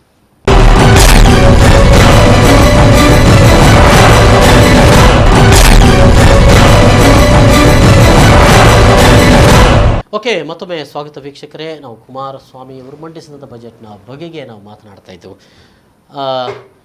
ಜಿಲ್ಲೆಗೆ ಸಂಬಂಧಪಟ್ಟ ಹಾಗೆ ಭಾಳಷ್ಟು ಕೂಗು ಅಂದರೆ ಕರಾವಳಿ ಜಿಲ್ಲೆಗಳನ್ನು ಮರೆತಿದ್ದಾರೆ, ಮಲೆನಾಡನ್ನು ಮರೆತಿದ್ದಾರೆ. ಎಲ್ಲೆಲ್ಲೆಲ್ಲ JDS ಹೆಚ್ಚು ಪ್ರಾಬಲ್ಯನ ಹೊಂದಿಲ್ಲ ಅಲ್ಲಿ. ಇನ್ನೊಂದು ಕೆಲವೆಡೆಗಳಲ್ಲಿ ಕಾಂಗ್ರೆಸ್ ಪ್ರಾಬಲ್ಯ ಇಲ್ಲದೇ ಇರುವಂಥ ಸ್ಥಳಗಳಲ್ಲೂ ಕೂಡ ಇದೇ ಆಗಿದೆ ಅಂತ ಅನ್ನುವಂಥದ್ದು ಹಾಗೆ ಕಾಣ್ತಾ ಇದೆಯಾ? ಅಲ್ಲ, ಅದು ಮೇಲ್ನೋಟಕ್ಕೆ ಹಾಗೆ ಕಾಣಿಸ್ತದೆ. ಯಾಕಂದರೆ ನೀವು ಒಂದು ಇಲ್ಲಿ ಏನಂತಾರೆ ಅಂದರೆ ಸಿದ್ದರಾಮಯ್ಯ ಬಜೆಟು ಏನೇನು ಪ್ರೋಗ್ರಾಮ್ ಕೊಟ್ಟಿದೆ ಅದು ಕಂಟಿನ್ಯೂ ಆಗ್ತದೆ ಅಂತ ಒಂದು ಕಡೆ ಅಂದರೂ ಕೂಡ ಇವರ ಏನೇನು ಹೊಸ ಪ್ರಾಜೆಕ್ಟ್ಸ್, ಸ್ಪೆಸಿಫಿಕ್ ಪ್ರಾಜೆಕ್ಟ್ಸ್ ಬಂದಿವೆ, ಡಿಸ್ಟಿಕ್ ಮೆನ್ಷನ್ ಮಾಡಿದರೆ ಅದು ಇದೆ. ಮೈಸೂರು, ಮಂಡ್ಯ, ರಾಮನಗರ, ಹಾಸನ, ಚಾಮರಾಜನಗರ, ಎಲ್ಲೆಲ್ಲಿ JDS, ಚಿಕ್ಕಬಳ್ಳಾಪುರ, JDS ಇದು ಜಾಸ್ತಿ ಇದೆ, ಅವರು ಇದು ಮಾಡಿದ್ದಾರೆ. ಹಾಗೆ ನೋಡಿ ನಮಗೆ ಕುಳಾಯಿ ಜೆಟ್ಟಿ ನಿರ್ಮಾಣದ್ದು ಈ ಬಂದರು ಫಿಶರೀಸ್ ಅದು ಲಾಸ್ಟ್ ಟೈಮೇ ಇದಾಗಿದೆ, ಸರ್ಕಾರದಿಂದ ಇಷ್ಟು ಕೋಟಿ ಕೊಡ್ತೇವೆ ಅಂದರೆ ಸರ್ಕಾರದ ಪಾಲಿರೋದು ಬರೀ 5%, ಸ್ಟೇಟ್ ಗೌರ್ಮೆಂಟ್ ಕೂಡ ಆದರೆ 5% ಸರ್ಕಾರದ ಪಾಲಿರೋದು, ಅದು ಇದು ಮಾಡಿದ್ದಾರೆ. ಸೊ ಈಗ ಎಲ್ಲ ಪ್ರಾಜೆಕ್ಟ್ಸ್ ಕೂಡ ಈ ಸ್ಪೆಸಿಫಿಕ್ ಪ್ರಾಜೆಕ್ಟ್ ಯಾವ ಡಿಸ್ಟಿಕ್ ಇವರು ಅನೌನ್ಸ್ ಮಾಡಿದ್ದಾರೆ ಅದನ್ನು ಹೊರತುಪಡಿಸಿ ಬಾಕಿ ಎಲ್ಲ ಪ್ರಾಜೆಕ್ಟ್ಸು ಎಲ್ಲ ಹೋಗ್ತದೆ. ಆದರೆ ಇಲ್ಲಿಯ ಸ್ಪೆಸಿಫಿಕ್ ಕೆಲವು ಡಿಮಾಂಡ್ಸ್ ಇರ್ಬೋದು, ಟೂರಿಸಂ ರಿಲೇಟೆಡ್ ಇರ್ಬೋದು, ಕೋಸ್ಟಲ್ ಬೆಲ್ಟ್ ಅಲ್ಲಿ ಇರುವಂಥ ಇದು ಮಲೆನಾಡು ಬೆಲ್ಟ್ನ ಇದು ಇರ್ಬೋದು. ಸೊ ಈಗ ಈ ಕೋಸ್ಟಲ್ ಬೆಲ್ಟ್ ಆಲ್ರೆಡಿ ರಸ್ತೆಗಳ ಅಭಿವೃದ್ಧಿಗೆ ಸಂಬಂಧಪಟ್ಟ ಹಾಗೆ ಒಂದಷ್ಟು ಬೇಡಿಕೆ. ಈಗ ಶಿರಾಡಿ ರಸ್ತೆ ಆಲ್ರೆಡಿ ಆಗಿದೆ, ಓಕೆ. ಆಗುಂಬೆ ರಸ್ತೆ ಡೆವಲಪ್ಮೆಂಟ್ಗೆ ಇತ್ತೀಚೆಗೆ ರೇವಣ್ಣ ಅವರು ಒಂದಷ್ಟು ಕೊಟ್ಟಿರುವ ಸ್ಟೇಟ್ಮೆಂಟ್ಗಳು, ಆಗುಂಬೆ ರಸ್ತೆ, ಅದೆಲ್ಲ ಸಾಧಾರಣ ಮೇಜರ್ ರೋಡ್ಸ್ ಈಗ ಇದು ಬಜೆಟ್ ಅಲ್ಲಿ ಬರ್ತದ ಅಥವಾ ಇದರಲ್ಲಿ ಆಲ್ರೆಡಿ ಅದು ಪ್ರಾಸೆಸ್ ಅಲ್ಲಿ ಇದೆ. ಅದು ನಮ್ಮ ಶಿರಾಡಿ ಇದು 1-2 ರೀತಿಯ ಪ್ರಾಜೆಕ್ಟ್ಸ್, ಒಂದು ನ್ಯಾಷನಲ್ ಹೈವೇ ಅವರು ಮಾಡ್ತಾ ಇದ್ದಾರೆ 4 ಲೈನ್, ಇನ್ನೊಂದು ಟನಲ್ ಟನಲ್ ಅದು 2. ಆಮೇಲೆ ಇಲ್ಲಿ ಕೂಡ ಈ ಬಾಕಿ ಘಾಟ್ ಸೆಕ್ಷನ್ ಅಲ್ಲಿ ಕೂಡ ನ್ಯಾಷನಲ್ ಹೈವೇ ಮೂಲಕ ಪ್ರಾಸೆಸ್ ಅಲ್ಲಿ ಇದೆ. ಬಿಸಿಲೆ ರಸ್ತೆ ಅಭಿವೃದ್ಧಿ ಬಗ್ಗೆ ಅವರು ಮಾತಾಡ್ತಾ ಇದ್ರು. ಅದ್ರ ಬಗ್ಗೆ ಇನ್ನು ಸ್ಪೆಸಿಫಿಕ್ ಇಲ್ಲ, ಬಿಸಿಲೆ ಘಾಟಿಯ ರೋಡ್ ಬಗ್ಗೆ ಇನ್ನೂ ಇದಿಲ್ಲ. ಬಟ್ ಈ ಬಾಕಿ ಆಗುಂಬೆ ಇರ್ಬೋದು, ಶಿರಾಡಿ, ಚಾರ್ಮಾಡಿ ಇರ್ಬೋದು. ಟ್ರಾನ್ಸ್ಪೋರ್ಟೇಷನ್ ಸೆಕ್ಟರಿಗೆ ಇಟ್ಟಿದ್ದಾರೆ 7,993 crores. ಅದು ಟೋಟಲ್ ಎಸ್. ಅದು ಎಲ್ಲಿ ಅಂತ ಡಿಸ್ಟ್ರಿಕ್ಟ್ ವೈಸ್ ಅವರು ಅದು ಬ್ರೇಕಪ್ ಇಲ್ಲ, ಬಟ್ ಈವನ್ ಅರ್ಬನ್ ಡೆವಲಪ್ಮೆಂಟ್ಗೆ 17,000 crores ಇದೆ. ರೋಡ್ ಟ್ರಾನ್ಸ್ಪೋರ್ಟೇಷನ್, ರೋಡ್ ಮತ್ತೆ ಬ್ಯಾಂಗ್ಳೂರಿಗೆ ಸ್ವಲ್ಪ 6 ಎಲಿವೇಟೆಡ್ ಕಾರಿಡೋರ್ಸ್ ಅಂತ ಹೇಳಿ ಒಂದು 15,000 crores ಇಟ್ಟಿದ್ದಾರೆ. ಓಕೆ. ಪ್ಲಸ್ ರಿಲೇಟೆಡ್ ಮ್ಯಾಟರ್ ಅದು ಮೆಟ್ರೋ 3rd phase ಅವರು ಪ್ರೊಸೀಡ್ ಮಾಡ್ತಾರೆ 95 kilometers, ಅದಕ್ಕೆ ಒಂದು ಯೂಜ್ ಅಲಾಟ್ಮೆಂಟ್ ಮಾಡಿದ್ದಾರೆ. ಓಕೆ. ಬೇಸಿಕ್ ಮತ್ತೆ ಬೇರೆ ಏನಾದರೂ ಉಡುಪಿ ಸೌತ್ ಕೆನರಾ ಕಾಡೋದೇ ಇಲ್ಲ ಇದರಲ್ಲಿ, ಸ್ಪೆಸಿಫಿಕ್ ಪ್ರಾಜೆಕ್ಟ್ಸ್ ಏನು ಇಲ್ಲ, ಏನಾದರೂ ಸ್ಪೆಷಲ್ ಇಲ್ಲ. ಆದರೆ ನೋಡಿ ಅದು ಅನೌನ್ಸ್ ಮಾಡೋದು ಬೇರೆ. ನೋಡಿ ಸಿದ್ದರಾಮಯ್ಯ ಫಸ್ಟ್ ಬಜೆಟಲ್ಲಿ ನಮ್ಮ ಪುತ್ತೂರಿನ ಯಾವುದು ಕೋಟಿ ಚೆನ್ನಯ್ಯರ ಜನ್ಮಭೂಮಿಯಲ್ಲಿ ಅಲ್ಲಿಗೆ 5 ಕೋಟಿಯನ್ನು ಬಜೆಟ್ ಅಲ್ಲಿ ಮೀನುಗಾರರಿಗೆ ಕೂಡ ಒಳ್ಳೆ, ಆದರೆ ಇದುವರೆಗೆ ಅದು ಇಂಪ್ಲಿಮೆಂಟ್ ಆಗಲಿಲ್ಲ. ಯಾವ ಬಜೆಟಲ್ಲಿ ಘೋಷಣೆ ಮಾಡೋದು ನಮಗೇನು ಕೊಟ್ಟಿಲ್ಲ ಅಂತ ಅಂತಾರಲ್ಲ, ಈಗ ಬಜೆಟಲ್ಲಿ ಮಂಡನೆ ಆಗಿರೋದು ಏನು ಮಂಜೂರಾಗಿರೋದನ್ನು ಇವ್ರು ಏನು ಮಾಡಿದ್ದಾರೆ, ಜನ ಎಷ್ಟು ಇದು ಮಾಡಿದ್ದಾರೆ. ಪುತ್ತೂರಲ್ಲಿ ಪಡುಮಲೆಗೆ ಅಲ್ಲಿ ಒಂದು ಅಭಿವೃದ್ಧಿ ಪ್ರಾಧಿಕಾರ ಕೂಡ ಮಾಡಿದ್ದಾರೆ, ಅದು ಆಫೀಸಲ್ಲಿ ಇದೆ, ಅದರ ಬೋರ್ಡ್ ಅಲ್ಲಿ ನಮ್ಗೆ ಗೊತ್ತಿಲ್ಲ. 5 ಕೋಟಿ ಅವರು ಇಮಿಡಿಯೇಟ್ ಫಸ್ಟ್ ಬಜೆಟ್ ಅಲ್ಲಿ ಥೀಮ್ ಪಾರ್ಕ್ ಅದಲ್ಲ, ಅದು ಇಲ್ಲಿ ಕಾರ್ಕಳದಲ್ಲಿ, ಇದು ಪುತ್ತೂರಲ್ಲಿ ಪಡುಮಲೆಯಲ್ಲಿ ಒಂದು ಇದು ಮಾಡಿದ್ದಾರೆ, ಮಾಡಬೇಕಿತ್ತು. ಏನು ಡೆವಲಪ್ಮೆಂಟ್ ಆಗಿಲ್ಲ. ನೀವೀಗ ಏನು ನಮಗೇನು ಕೊಟ್ಟಿಲ್ಲ, ಕೋಸ್ಟಲ್ ಬೆಲ್ಟ್ಗೆ ಏನು ಕೊಟ್ಟಿಲ್ಲ ಅಂದ್ರಲ್ಲ. ಮೊದಲ ಬಜೆಟ್ ಅಲ್ಲಿ 5 ವರ್ಷ ಹಿಂದೆ ಕೊಟ್ಟ ಬಜೆಟ್ ಅಲ್ಲಿ ಕೊಟ್ಟಿರೋದನ್ನು ನೀವೆಷ್ಟು ಮಟ್ಟಿಗೆ ಇಂಪ್ಲಿಮೆಂಟ್ ಮಾಡಿದ್ದೀರಿ ಅನ್ನೋದು, ಅದಾಗಲಿಲ್ಲ ಇಂಪ್ಲಿಮೆಂಟ್. 5 ಕೋಟಿ ರೂಪಾಯಿ ಕೊಟ್ಟಿದ್ದಾರೆ, ಇಂಪ್ಲಿಮೆಂಟ್ ಆಗಲಿಲ್ಲ. ಮತ್ತೆ ಹೊಸ ಪ್ರಾಜೆಕ್ಟ್ ನೀವು ಅನೌನ್ಸ್ ಮಾಡಿ ನಿಮ್ಗೆ ಖುಷಿ ಪಟ್ಟುಕೊಂಡು 1 ದಿವಸ 2 ದಿವಸ ಪೇಪರಲ್ಲಿ ಅದರಲ್ಲಿ ಫೇಸ್ಬುಕ್ ಅಲ್ಲಿ ಕೊಟ್ಟಿದ್ದಾರೆ ಅಂತ ಖುಷಿ ಪಟ್ಟರೆ ಆಗ್ತದ? ಇಂಪ್ಲಿಮೆಂಟೇಷನ್ ಅಲ್ಲಿ ಇರೋದು. ಆಮೇಲೆ ನಾವು ಎಷ್ಟರ ಮಟ್ಟಿಗೆ ಡಿಮಾಂಡ್ ಮಾಡಿದ್ದೇವೆ ಅಂತ. ಇಲ್ಲಿ ಮೇಜರ್ ಆಗಿ ನಮಗೆ ಸಮಸ್ಯೆ ಇರುವುದಂತ ನೋಡಿ, ರೈತರದು, ಅಡಿಕೆ ಕೃಷಿಯರು, ಅವರಿಗೆ ಅಡಿಷನಲ್ ಇನ್ಕಮ್ಗೆ ಏನಾದ್ರು ಅವರ ಹಾಲೆ ತಟ್ಟೆ ಎಲ್ಲ ಮಾಡುವಂಥ ಇದಿದೆ, ಅದು ಗುಡಿ ಕೈಗಾರಿಕೆಯಾಗಿ ಮಾಡ್ಬೋದು. ತುಂಬ ಇನ್ವೆಸ್ಟ್ಮೆಂಟ್ ಬೇಕಾಗಿಲ್ಲ. 1 ಲಕ್ಷದಲ್ಲಿ ಅವರು ತಟ್ಟೆ ಮಾಡಿ ಎಕ್ಸ್ಪೋರ್ಟ್ ಮಾಡೋದು ಯೂನಿಟ್ಸ್ ನಮ್ಮಲ್ಲಿ ಇದೆ. ಸೊ ಆಕ್ಸಿಲರಿ ಆಗಿ ಅಂದರೆ ಜನರು ಅಲ್ಲಿ ಅವರೇ ತಮ್ಮ ತೋಟದ ಇದನ್ನು, ಅಲ್ಲ ಅಡಿಕೆ ಹಾಳೆಗೆ ಒಂದಷ್ಟು ರೇಟ್ ಇದೆ, ಇನ್ನು 2 ರೂಪಾಯಿಗೆ ಅದು ತಟ್ಟೆ ಕೊಡೋದು ಅಂತ ಹೇಳಿದ್ರೆ ಅಲ್ಲ, ಅದಕ್ಕೆ ಅವ್ರು ಮಾಡಿಕೊಂಡು ಅದೊಂದು ಅವ್ರಿಗೆ ಅಡಿಷನಲ್ ಇನ್ಕಮ್ ಆಗ್ತದೆ. ಅದಕ್ಕೆ ಏನಾದರೂ ಉತ್ತೇಜನ ಕೊಡುವಂತ ಇರ್ಬೋದು, ಫಿಶರೀಸ್ನವರಿಗೆ ಇರ್ಬೋದು, ಫೆಸಿಲಿಟೀಸ್ ಇರ್ಬೋದು ಈ ರೀತಿಯ. ಆಮೇಲೆ ಇಲ್ಲಿ ಟೂರಿಸಂ ಮೇಜರ್ ಆಗಿ ಟೂರಿಸಂ ಡೆವಲಪ್ಮೆಂಟ್ಗೆ ಏನೇನು ಮಾಡಬೇಕಿತ್ತು ನಮ್ಮ ಟೂರಿಸಂ ಡೆವಲಪ್ಮೆಂಟ್ಗೆ ಸಂಬಂಧಪಟ್ಟ ಏನಿದೆ? ಆಕ್ಚುಲಿ ಟೂರಿಸಂ ಅವರು ಕಾನ್ಸಂಟ್ರೇಷನ್ ಮಾಡಿದ್ದಾರೆ ಟ್ರೆಡಿಷನಲ್ ಟೂರಿಸಂ ಏರಿಯಾಸ್, ಯಾವುದು ಬೇಲೂರಲ್ಲಿ ಬಿಡೆಲ್ಲ ಮೆನ್ಷನ್ ಮಾಡಿದ್ದಾರೆ, ಇದು ಇಂಟೀರಿಯರ್ ಮೈಸೂರು ಸೈಡ್. ಈಗ ನಮಗೆ ನಮ್ಮ ಡಿಮಾಂಡ್ ಏನಂದ್ರೆ ಕೋಸ್ಟಲ್ ಟೂರಿಸಂಗೆ ಇಂಪೆಟಸ್ ಕೊಡಬೇಕಾಗಿತ್ತು ಸ್ಟೇಟ್ ಗವರ್ಮೆಂಟ್. ಅದು ನಾವು ಕೆನರಾ ಚೇಂಬರ್ ಆಫ್ ಕಾಮರ್ಸ್ ಇಂದ ಕೂಡ ನಾವು ಟ್ರೆಡಿಷನಲ್ ಹೇಳಿದ್ರೆ ನಮ್ಮ ಹೆರಿಟೇಜ್ ಅಂದ್ರೆ ಟೆಂಪಲ್ ಏರಿಯಾ ಒಂದು 3-4 ಮೆನ್ಷನ್ ಮಾಡಿದ್ದಾರೆ. ಮೊದಲಿಂದಲೂ ಇರುವಂತದ್ದು, ನಾವು ಚಿಕ್ಕದಿರುವಾಗ ಇರುವುದು ಹಂಪಿ, ಹಳೆಬೀಡು, ಬೇಲೂರು, ಮೈಸೂರು, ಈಗಲೂ ಅದೇ. ಆದ್ರೆ ಈಗ ಟೂರಿಸಂ ಚೇಂಜ್ ಆಗಿದೆ. ಈಗ ಕೋಸ್ಟಲ್ ಟೂರಿಸಂ ಈಗ ನೋಡಿ ನೀವು ಇಂಡೋನೇಷ್ಯಾ ಇರಲಿ, ಮಲೇಷ್ಯಾ ಇರಲಿ, ಈ ಕಂಟ್ರೀಸ್, ಮಾಲ್ಡೀವ್ಸ್, ಮಾರಿಷಿಯಸ್, ಈ ಕಂಟ್ರೀಸ್ ಎಲ್ಲ ಟೂರಿಸಂ ಕೋಸ್ಟಲ್ ಟೂರಿಸಂ ಇಂದ ಸರ್ವೈವ್ ಆಗ್ತಾ ಇದೆ. ಸರ್ಫಿಂಗ್ ಇರಲಿ, ಒಂದು ಇದು ಬೀಚ್ ಐಲ್ಯಾಂಡ್ ಡೆವಲಪ್ಮೆಂಟ್ ಕಷ್ಟ ಇರ್ಬೋದು, ಆದ್ರೆ ಇದು ವಾಟರ್ ಸ್ಕೂಟರ್ಸ್ ಇದೆಲ್ಲ ಜೆಟ್ಟೀಸ್ ಮಾಡುವಂಥದ್ದು ಫಾರ್ ರೆಕ್ರಿಯೇಷನಲ್ ಟೂರಿಸಂ, ಬೋಟ್ಸ್ಗೆ, ರಿವರ್ ಫ್ರಂಟ್ ಮತ್ತೆ ಹೌಸ್ ಬೋಟ್ಸ್, ಇದಕ್ಕೆಲ್ಲ ಇನ್ಫ್ರಾಸ್ಟ್ರಕ್ಚರ್ ಬೇಕು. ಇದು ಟೋಟಲಿ ಮಿಸ್ ಆಗಿದೆ ಈ ಬಜೆಟ್ ಅಲ್ಲಿ. ಟೂರಿಸಂ ನಮ್ಮ ಇಂಪಾರ್ಟೆಂಟ್ ಡಿಮಾಂಡ್. ಈ ಹಿಂದೆ ಜಲಸಂಚಾರದ ಬಗ್ಗೆ ಗೊತ್ತಿಲ್ಲ ನನಗೆ. ಸೆಂಟ್ರಲ್ ಗವರ್ಮೆಂಟ್ ಇದಿದೆ, ಸ್ಟೇಟ್ ಗವರ್ಮೆಂಟ್ ಇಲ್ಲಿಂದ ಗೋವಾಕ್ಕಾಗ್ಲಿ ಬಾಂಬೆಗಾಗ್ಲಿ ಟ್ರಾನ್ಸ್ಪೋರ್ಟ್ ಇದು ಮಾಡಬಹುದು. ಕಳೆದ ಬಜೆಟ್ ನಲ್ಲಿ ಸೆಂಟ್ರಲ್ ಗವರ್ಮೆಂಟ್ ಅದು ಕೊಟ್ಟಿರುವಂತದ್ದು. ಆ ಹಿಂದಿನ ಬಜೆಟ್ ಅಲ್ಲಿ ರಾಜ್ಯ ಸರ್ಕಾರ ಕೂಡ ಜಲಸಂಚಾರಕ್ಕಾಗಿ ಅಂದ್ರೆ ಬಹಳ ಮುಖ್ಯವಾಗಿ ಕೋಸ್ಟಲ್ ಕರ್ನಾಟಕದಲ್ಲಿ ಇದನ್ನು ಡೆವಲಪ್ ಮಾಡ್ಲಿಕ್ಕಾಗಿ ನಾವು ಇದು ಕೊಡ್ತೇವೆ ಅಂತ ಹೇಳ್ಬೋದು. ಬಹುಶಃ ಅದು ಕೂಡ ಹೇಳೋದು ಬಜೆಟ್ ಅಲ್ಲಿ ಮಾತ್ರ ಇದೆ, ಪ್ರಸ್ತಾಪ ಮಾತ್ರ ಆಗಿದೆ, ಅದು ಘೋಷಣೆ ಆಗಿ ಉಳಿದಿದೆ. ನಮಗೆ ಈಗ ವಿದೇಶಕ್ಕಿಂತಲೂ ನಮ್ಮ ಕೇರಳ ಇದೆ, ಗೋವಾ ಇದೆ, ಅವ್ರು ಎಷ್ಟು ಟೂರಿಸಂ ಇಂದ ಇದು ಮಾಡ್ತಾ ಇದ್ದಾರೆ, ರೆವಿನ್ಯೂ ಜನರೇಷನ್, ಎಂಪ್ಲಾಯ್ಮೆಂಟ್ ಜನರೇಷನ್ ಜಾಸ್ತಿ ಆಗುತ್ತೆ ಅದರಲ್ಲಿ. ಸ್ಪೆಷಲ್ ಇದು ಎಲ್ಲರಿಗೆ ಬೆನಿಫಿಟ್ ಆಗ್ತದೆ. ಈಗ ಟೂರಿಸಂ ಕೋಸ್ಟಲ್ ಟೂರಿಸಂ ಡೆವಲಪ್ ಆದರೆ ಹೋಟೆಲ್ಸಿಗೆ, ಇಂಟರ್ನಲ್ ಟ್ಯಾಕ್ಸಿ ಡ್ರೈವರ್ಸ್ ಇರಲಿ, ಲೋಕಲ್ ಟೂರಿಸಂ ಡೆವಲಪ್ಮೆಂಟ್ ಗೆ ಸಂಬಂಧಪಟ್ಟ ಹಾಗೆ ನಾವು ಬಜೆಟ್ ಇಂದ ಏನು ಇನ್ಫ್ರಾಸ್ಟ್ರಕ್ಚರ್ಸ್ ನಾವು ನಿರೀಕ್ಷೆ ಮಾಡಬಹುದು. ಒಂದು ಮೋಟಿವ್. ಈಗ ನೋಡಿ, ನಮ್ಗೆ ಇಲ್ಲಿ ಬ್ಯಾಕ್ ವಾಟರ್ಸ್ ತುಂಬಾ ಇದೆ. ನೀವು ಈ ಕಡೆ ಹೋದ್ರೆ ಕುಂದಾಪುರದವರೆಗೆ ಹೋದ್ರೆ ತುಂಬಾ ನದಿ ಇದೆ, ಬ್ಯಾಕ್ ವಾಟರ್ಸ್ ಇದೆ, ತುಂಬಾ ಚಂದ ಇದೆ, ಐಲ್ಯಾಂಡ್ಸ್ ಇವೆ. ಸೊ ಅಲ್ಲಿ ನೀವು ಹೌಸ್ ಬೋಟ್ ತರದ ಎಮ್ಯುನಿಟೀಸ್ ಅಂದ್ರೆ ಇದು ಮಾಡ್ಬೇಕು, ಅಥವಾ ಬೇರೆ ರೀತಿಯ ಇದು ಮಾಡ್ಬೇಕಾದ್ರೆ ಜನರಿಗೆ ನಾವು ಮೋಟಿವೇಟ್ ಮಾಡಬೇಕು. ಜೆಟ್ಟೀಸ್ ಬೇಕು. ಈಗ ಹೌಸ್ ಬೋಟ್ ಬಂದ್ರೆ ಕೂಡ ಅದಕ್ಕೆ ಒಂದು ಜೆಟ್ಟಿ ಬೇಕು. ಬ್ಯಾಕ್ ವಾಟರ್ಸ್ ಅಲ್ಲಿ ಐಡೆಂಟಿಫೈ ಮಾಡಿ ಅದಕ್ಕೆ ಜೆಟ್ಟೀಸ್ ಮಾಡುವಂಥದ್ದು. ಪ್ಲಸ್ ಅದಕ್ಕೆ ಫಾರ್ ಎಕ್ಸಾಂಪಲ್ ಒಂದು ನಾವು ಸಶಿತ್ಲು ಇರಲಿ, ಒಂದು ಆಸ್ ಎ ಸರ್ಫಿಂಗ್ ಡೆಸ್ಟಿನೇಷನ್, ಅದಕ್ಕೆ ಬೇಕಾದಂತ ಅಮ್ಯುನಿಟೀಸ್ ನಾವು ಸರ್ಫಿಂಗ್ ಕಾಂಪಿಟೇಷನ್ ಇಟ್ಟಿದ್ದೇವೆ. ಲಾಸ್ಟ್ ಟೈಮ್ ಇಂಟರ್ನ್ಯಾಷನಲ್ ಲೆವೆಲ್ ಇತ್ತು. ಸೊ ಜಾಂಟಿ ರೋಡ್ಸ್ ಎಲ್ಲ ಅವ್ರು ಬಂದು, ಸುನಿಲ್ ಶೆಟ್ಟಿ ಅವ್ರು ಬಂದು ಒಳ್ಳೆ ಬ್ಯೂಟಿಫುಲ್ ಆಗಿತ್ತು ಆರ್ಗನೈಸ್ಡ್. ಅದು ಅದಕ್ಕೆ ಒಂದು ಸ್ವಲ್ಪ ಅಲೋಕೇಶನ್ ಮಾಡಿ ಬಜೆಟ್ ಅಲ್ಲಿ. ಅಲೋಕೇಶನ್ ಮಾತ್ರ ಅಲ್ಲ, ಇಂಟರ್ನ್ಯಾಷನಲ್. ಈಗ ಕಾಸರಗೋಡಲ್ಲಿ ಟೂರಿಸಂ ಡೆವಲಪ್ ಬರೀ ಒಂದು ಡಿಸ್ಟ್ರಿಕ್ಗೆ ಬೇಕಾಗಿ ಅವರು ಬೇಕಲ್ ಟೂರಿಸಂ ಪ್ರಾಜೆಕ್ಟ್ ಅಂತ ಮಾಡಿದ್ರು. ಅವ್ರದ್ದು ಕೆಲಸ ಏನಿತ್ತು ಅಂದ್ರೆ ಅವರು ಜನರನ್ನು ಮೋಟಿವೇಟ್ ಮಾಡಿ ಅದರಲ್ಲಿ ಇನ್ವೆಸ್ಟ್ಮೆಂಟ್ ಮಾಡುವ ಹಾಗೆ, ಮತ್ತೆ ಈ ಬೇಸ್ ಸರ್ಕಾರದಿಂದ ಏನಾಗಬೇಕು ಇನ್ಫ್ರಾಸ್ಟ್ರಕ್ಚರ್ ಅದು ಮಾಡ್ತಾ ಇದ್ರು. ಬರೀ ಒಂದು ಒಂದೇ ಡಿಸ್ಟ್ರಿಕ್ಟ್ ಅಲ್ಲಿ ಅವರು ಅಷ್ಟು ಹೌಸ್ ಬೋಟ್ಸ್ ಇದೆಲ್ಲ ಇದು ಮಾಡಿದ್ದಾರೆ. ಮೈಸೂರಲ್ಲಿ ನೋಡಿ 50 ಟೂರಿಸಂ ಸರ್ಕ್ಯೂಟ್ ಇದೆ, 50 ಪಾಯಿಂಟ್ಸ್ ಇರ್ತವೆ ಪ್ಲೇಸಸ್. ಚಾಮರಾಜನಗರ ಇರ್ಬೋದು, ಮಂಡ್ಯ ಇರ್ಬೋದು, ಎಲ್ಲ ಏನೇನು ಬೇರೆ ಬೇರೆ ರೀತಿಯ ಝೂ ಇರ್ಬೋದು, ಹಿಸ್ಟಾರಿಕಲ್ ಪ್ಲೇಸಸ್ ಇರ್ಬೋದು. ಸೊ ಅದನ್ನು ಕನೆಕ್ಟ್ ಮಾಡಿ ಒಂದು ಬೋರ್ಡ್ ಮಾಡಿದ್ದಾರೆ. ಸೊ ಅದೇ ರೀತಿ ನಮಗೆ ಕೋಸ್ಟಲ್ ಡೆವಲಪ್ಮೆಂಟ್ ಅದು ಇಲ್ಲಿಯ ಟೂರಿಸಂ ಪ್ರಾಜೆಕ್ಟ್ಸ್ಗೂ ನಿಮ್ಮ ಮೈಸೂರಿಗೂ ಡಿಫರೆನ್ಸ್ ಇರ್ತವೆ. ಸೊ ಅದಕ್ಕಾಗಿ ಈ 3 ಜಿಲ್ಲೆಗೆ ಸಂಬಂಧಿಸಿ, ಅಥವಾ ನೀವು ಕೊಡಗು, ಶಿವಮೊಗ್ಗ, ಚಿಮ್ಮೂರು ಇದೊಂದು ಸೇರಿಸಿ ಒಂದು ಬೇರೆ ರೀತಿಯ ಒಂದು ಬೋರ್ಡ್ ಮಾಡಿ, ಇಲ್ಲಿ ಟೂರಿಸಂ ಆಕ್ಟಿವಿಟೀಸ್ ಜಾಸ್ತಿ ಆಗಿ ಜನರ ಹೂಡಿಕೆ ಅಂದರೆ ದುಡ್ಡಿದ್ದವರು ಇದ್ದಾರೆ, ಫಾರಿನಲ್ಲಿ ಇದ್ದವರು ಇದ್ದಾರೆ, ಇನ್ವೆಸ್ಟ್ ಮಾಡಲಿಕ್ಕೆ ಅವರಿಗೆ ಬೇಕಾದ ಒಂದು ಸ್ಟ್ರೀಮ್ಲೈಸ್ ಮಾಡುವಂಥ ಒಂದು ಪ್ರಾಜೆಕ್ಟ್ಸ್, ಬೇಕಾದ ಇನ್ಫ್ರಾಸ್ಟ್ರಕ್ಚರ್ ಕೊಡುವಂಥದ್ದು. ಅದಕ್ಕಾಗಿ ಒಂದು ಪ್ರತ್ಯೇಕ ಒಂದು ಬೋರ್ಡ್ ಮಾಡಿದರೆ ಅದು ಟೈಮ್ ಬೀಯಿಂಗ್ ಬೋರ್ಡ್ ಕೂಡ ಆಗ್ಬೋದು. ಒಂದು 3 years ಒಂದು ಡಿಮಾಂಡ್ ಮಾಡಿದ್ರೆ ಚೇಂಬರ್ ಇಂದ ಕೋಸ್ಟಲ್ ಡೆವಲಪ್ಮೆಂಟ್ ಅಥಾರಿಟಿ ಬೇಕಂತ. ಈಗ ಕೋಸ್ಟಲ್ ಎಜೆಂಡಾ ಟಾಸ್ಕ್ ಫೋರ್ಸ್ ಇತ್ತು, but not A development authority.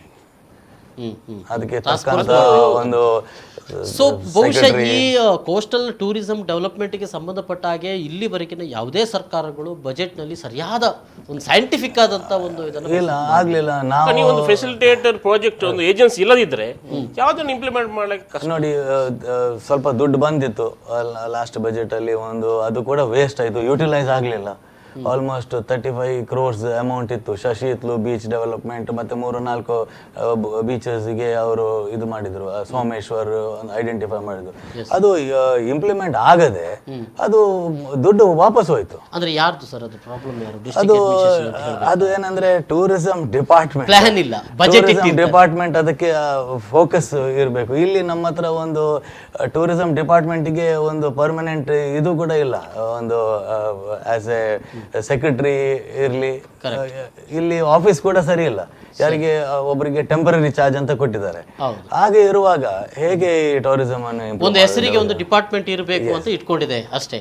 So ಅಲ್ಲಿ ಪ್ಲಾನಿಂಗ್ ಸೈಂಟಿಫಿಕ್ ಅಂತ ಅನಾಲಿಸ್ಮೆಂಟ್ ಏನಿಲ್ಲ. ಟ್ಯಾಕ್ಸಿಗೆ ಸಬ್ಸಿಡಿ ಕೊಡೋದು, ಟ್ಯಾಕ್ಸಿ ಪರ್ಚೇಸ್ ಮಾಡಲಿಕ್ಕೆ ಮೇಜರ್ ಅವರ ಕೆಲಸ.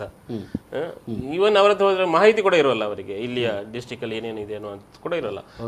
ನಮ್ದು ಡಿಮಾಂಡ್ ಏನಂದ್ರೆ ಒಂದು ಏಜೆನ್ಸಿ ಮಾಡಿ, ಅಂದ್ರೆ ಇಡೀ ಸ್ಟೇಟ್ ಗವರ್ಮೆಂಟ್ ಟೂರಿಸಂ ಡೆವಲಪ್ಮೆಂಟ್ ಅಂತ ಹೇಳಿದ್ರೆ ಮೈಸೂರು, ಬೆಂಗಳೂರು ಅಷ್ಟೇ, ಅಥವಾ ಹಂಪಿ, ಬಾದಾಮಿ. ನಮ್ಗೇನ್ ಬೇಕು?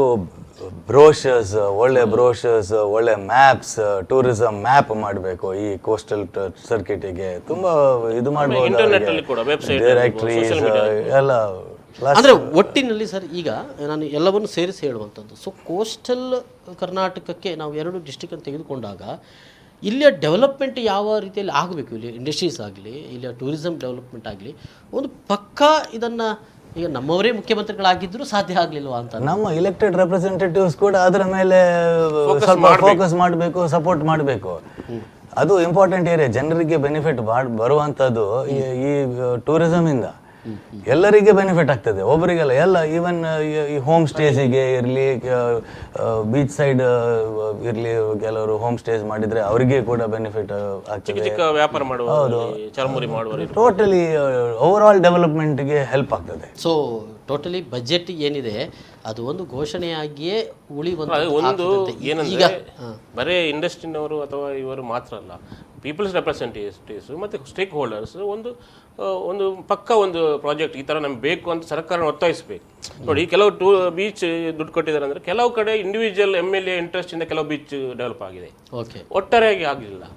ಇಲ್ಲಿ ಮಾರ್ಕೆಟ್ ವ್ಯವಸ್ಥೆ ಆಗಲಿಲ್ಲ, ಕೆಲವೊಂದು ತುಂಬಾ ಈ ತರದ ಇದೆ. ಅಂದ್ರೆ ಈ ಪೀಪಲ್ಸ್ ರೆಪ್ರೆಸೆಂಟೇಟಿವ್ಸ್ ಮತ್ತು ಜನರ ಡಿಮಾಂಡ್. ಓಕೆ, ಅದು ಈಗ ಲ್ಯಾಂಡ್ ಆರ್ಮಿಗೆ ಕೊಟ್ಟಿದ್ದು, ಅದು ಕರ್ನಾಟಕ ಲ್ಯಾಂಡ್ ಆರ್ಮಿ, ಅದು ಪ್ರಾಜೆಕ್ಟ್ ಇಂಪ್ಲಿಮೆಂಟ್ ಮಾಡಲಿಕ್ಕೆ ಅವರು ತುಂಬಾ ಲ್ಯಾಕ್ಸ್ ಇಂಪ್ಲಿಮೆಂಟೇಷನ್. ಅವರು ಇಂಪ್ಲಿಮೆಂಟ್ ಮಾಡದೆ, ಅದು ವಿದೌಟ್ ಪ್ರಪೋಸಲ್ ಇಡದೆ, ಅದು ದುಡ್ಡು ವೇಸ್ಟ್ ಆಯ್ತು. ಅದೆರಡು ಏಜೆನ್ಸಿ ಇದೆ, ಒಂದು ಲ್ಯಾಂಡ್ ಆರ್ಮಿ, ಇನ್ನೊಂದು ಯಾವುದು, ಅದೆರಡು ಈ ತರದ ಪ್ರಾಜೆಕ್ಟ್ಸ್ ಮಾಡಿ ಎಸ್. ಇದೆಲ್ಲ ಬಹುಶಃ ಅದು ನೀವೇ ಹೇಳುವಾಗೆ ನಮ್ಮ ಜನಪ್ರತಿನಿಧಿಗಳು ಪಕ್ಕಾ ಇದರ ಬಗ್ಗೆ ಕೂತ್ಕೊಂಡು ಒಂದು ಇಚ್ಛಾಶಕ್ತಿಯ ಇದನ್ನು ಮಾಡಬೇಕಾಗಿದೆ. ಒಟ್ಟಾರೆಯಾಗಿ ಈಗ ಈ ಬಜೆಟ್ ಬಗ್ಗೆ ಒಂದು ಪಕ್ಕಾ ಪೊಲಿಟಿಕಲ್ ಆದಂಥ ಒಂದು ರೀತಿಯ ಒಂದು ಸಂದರ್ಭದಲ್ಲಿ ಇದೊಂದು ಹಠಮಾರಿತನವೋ ಅಂತನ್ನುವಂಥದ್ದು ಕೂಡ ಆಗಿತ್ತು. ಅಂದರೆ ಈಗ ಈ ಒಂದು ಬಜೆಟನ್ನು ಕೂಡ ಏನಂತ ಹೇಳ್ಬೋದು? ಈಗ ಅಲ್ಲ, ಕೇವಲ ರಾಜಕೀಯಕ್ಕಾಗಿ ಬಜೆಟ್ ಆಗಿದೆ ಅನ್ನೋದು ಆಗಲ್ಲ. ಒಂದು ಎಲೆಕ್ಷನ್ ಇದೆ, ಲೋಕಸಭಾ ಚುನಾವಣೆ ಇದೆ, ಮತ್ತೆ ಇವರಿಗೆ ಒಂದು ಬಜೆಟ್ ಅಂದ್ರೆ ಅವರು ಕುಮಾರಸ್ವಾಮಿ ಏನು ಅದಕ್ಕೆ ಇದು ಕೊಟ್ಟರು ಅಂದ್ರೆ 100ಕ್ಕಿಂತ ಹೆಚ್ಚು ಜನ ಹೊಸ MLAs ಬಂದಿದ್ದಾರೆ. ಅವರಿಗೆ ಹೊಸ ಇಂಟ್ರೆಸ್ಟ್ ಇರ್ತದೆ, ಹೊಸ ಐಡಿಯಾಸ್ ಇದೆ, ಅವರಿಗೆ ಹೊಸ ಪ್ರೋಗ್ರಾಮ್ ಮಾಡಬೇಕಂತ ಇದೆ. ಸೊ ಅವರ ಆಶೋತ್ತರಕ್ಕಾಗಿ ನಾನು ಬಜೆಟ್ ಮಾಡ್ತೇನೆ ಅಂತ ಒಂದು ಇದು ಮಾಡಿದ್ರು. ಓಕೆ, ಸೊ ಯೋಜನೆ ಓಲ್ಡ್ ಯೋಜನೆ ಒಟ್ಟಿಗೆ ಹೊಸ ಯೋಜನೆ ಅವರು ಕೊಟ್ಟಿದ್ದಾರೆ. ಆದರೆ ಇದನ್ನು ಎಷ್ಟರ ಮಟ್ಟಿಗೆ ಇವರು ಇಂಪ್ಲಿಮೆಂಟ್ ಮಾಡ್ತಾರೆ ಅನ್ನೋದು ಅಷ್ಟು ಇಂಪಾರ್ಟೆಂಟ್. ಎಸ್, ಅದು ಆಗಬೇಕಾಗಿದೆ. ಏನು ಹೇಳ್ತಾರೆ ಸರ್ ಕುಮಾರ ಬಜೆಟ್? ಇದು ಇದ್ದ ಟೈಮ್ ಒಳಗೆ, ಇದ್ದ ರಿಮೈನಿಂಗ್ ಟೈಮಲ್ಲಿ ಪ್ಲಸ್ ಒಂದು ಬಜೆಟ್ ಇದೆ, ಅದು ಅವರ ಕೋalition ಪಾರ್ಟ್ನರ್ ಇದ್ದಾರೆ. ವಿದಿನ್ ಲಿಮಿಟೆಡ್, ವಿದೌಟ್ ಎಕ್ಸ್ಟೆನ್ಸಿವ್ ಇದು ಅಗ್ರಿಕಲ್ಚರ್ ಫಾರ್ಮ್ ಲೋನ್ಸ್ ವೇವರ್ ಜಾಸ್ತಿ ಇದು ಮಾಡದೆ, ಒಂದು ಬ್ಯಾಲೆನ್ಸ್ ಥರ ಇಂಡಸ್ಟ್ರಿ ಪ್ಲಸ್ ಎಲ್ಲ ಒಂದು ಬ್ಯಾಲೆನ್ಸ್ ಥರ ಎಲ್ಲ ಏರಿಯಾಸಿಗೆ ನೋಡಿ ಮಾಡಿದಂಥ ಒಂದು ಬ್ಯಾಲೆನ್ಸ್ ಬಜೆಟ್ ಅಂತ ನನಗೆ ಕಾಣ್ತದೆ. ಎಸ್ ಸರ್, ಜೀವನ ಸಲ್ಡನ ಅವರಿಗೂ, ರಮೇಶ್ ಪೆರ್ಲ್ ಅವರಿಗೂ ಧನ್ಯವಾದಗಳು ಸರ್ ಈ ಒಂದು ಚರ್ಚೆಯಲ್ಲಿ ಭಾಗವಹಿಸಿದ್ದಕ್ಕಾಗಿ. ಎಸ್ ವೀಕ್ಷಕರೇ, ಇದು ಈ ಹೊತ್ತಿನ ವಿಶೇಷ. ನಿರಂತರ ಸುದ್ದಿ ಮನೋರಂಜನೆ ಮುಂದುವರಿಯುತ್ತದೆ. ನೋಡ್ತಾ ಇರಿ V4 ನ್ಯೂಸ್. ನಮಸ್ಕಾರ.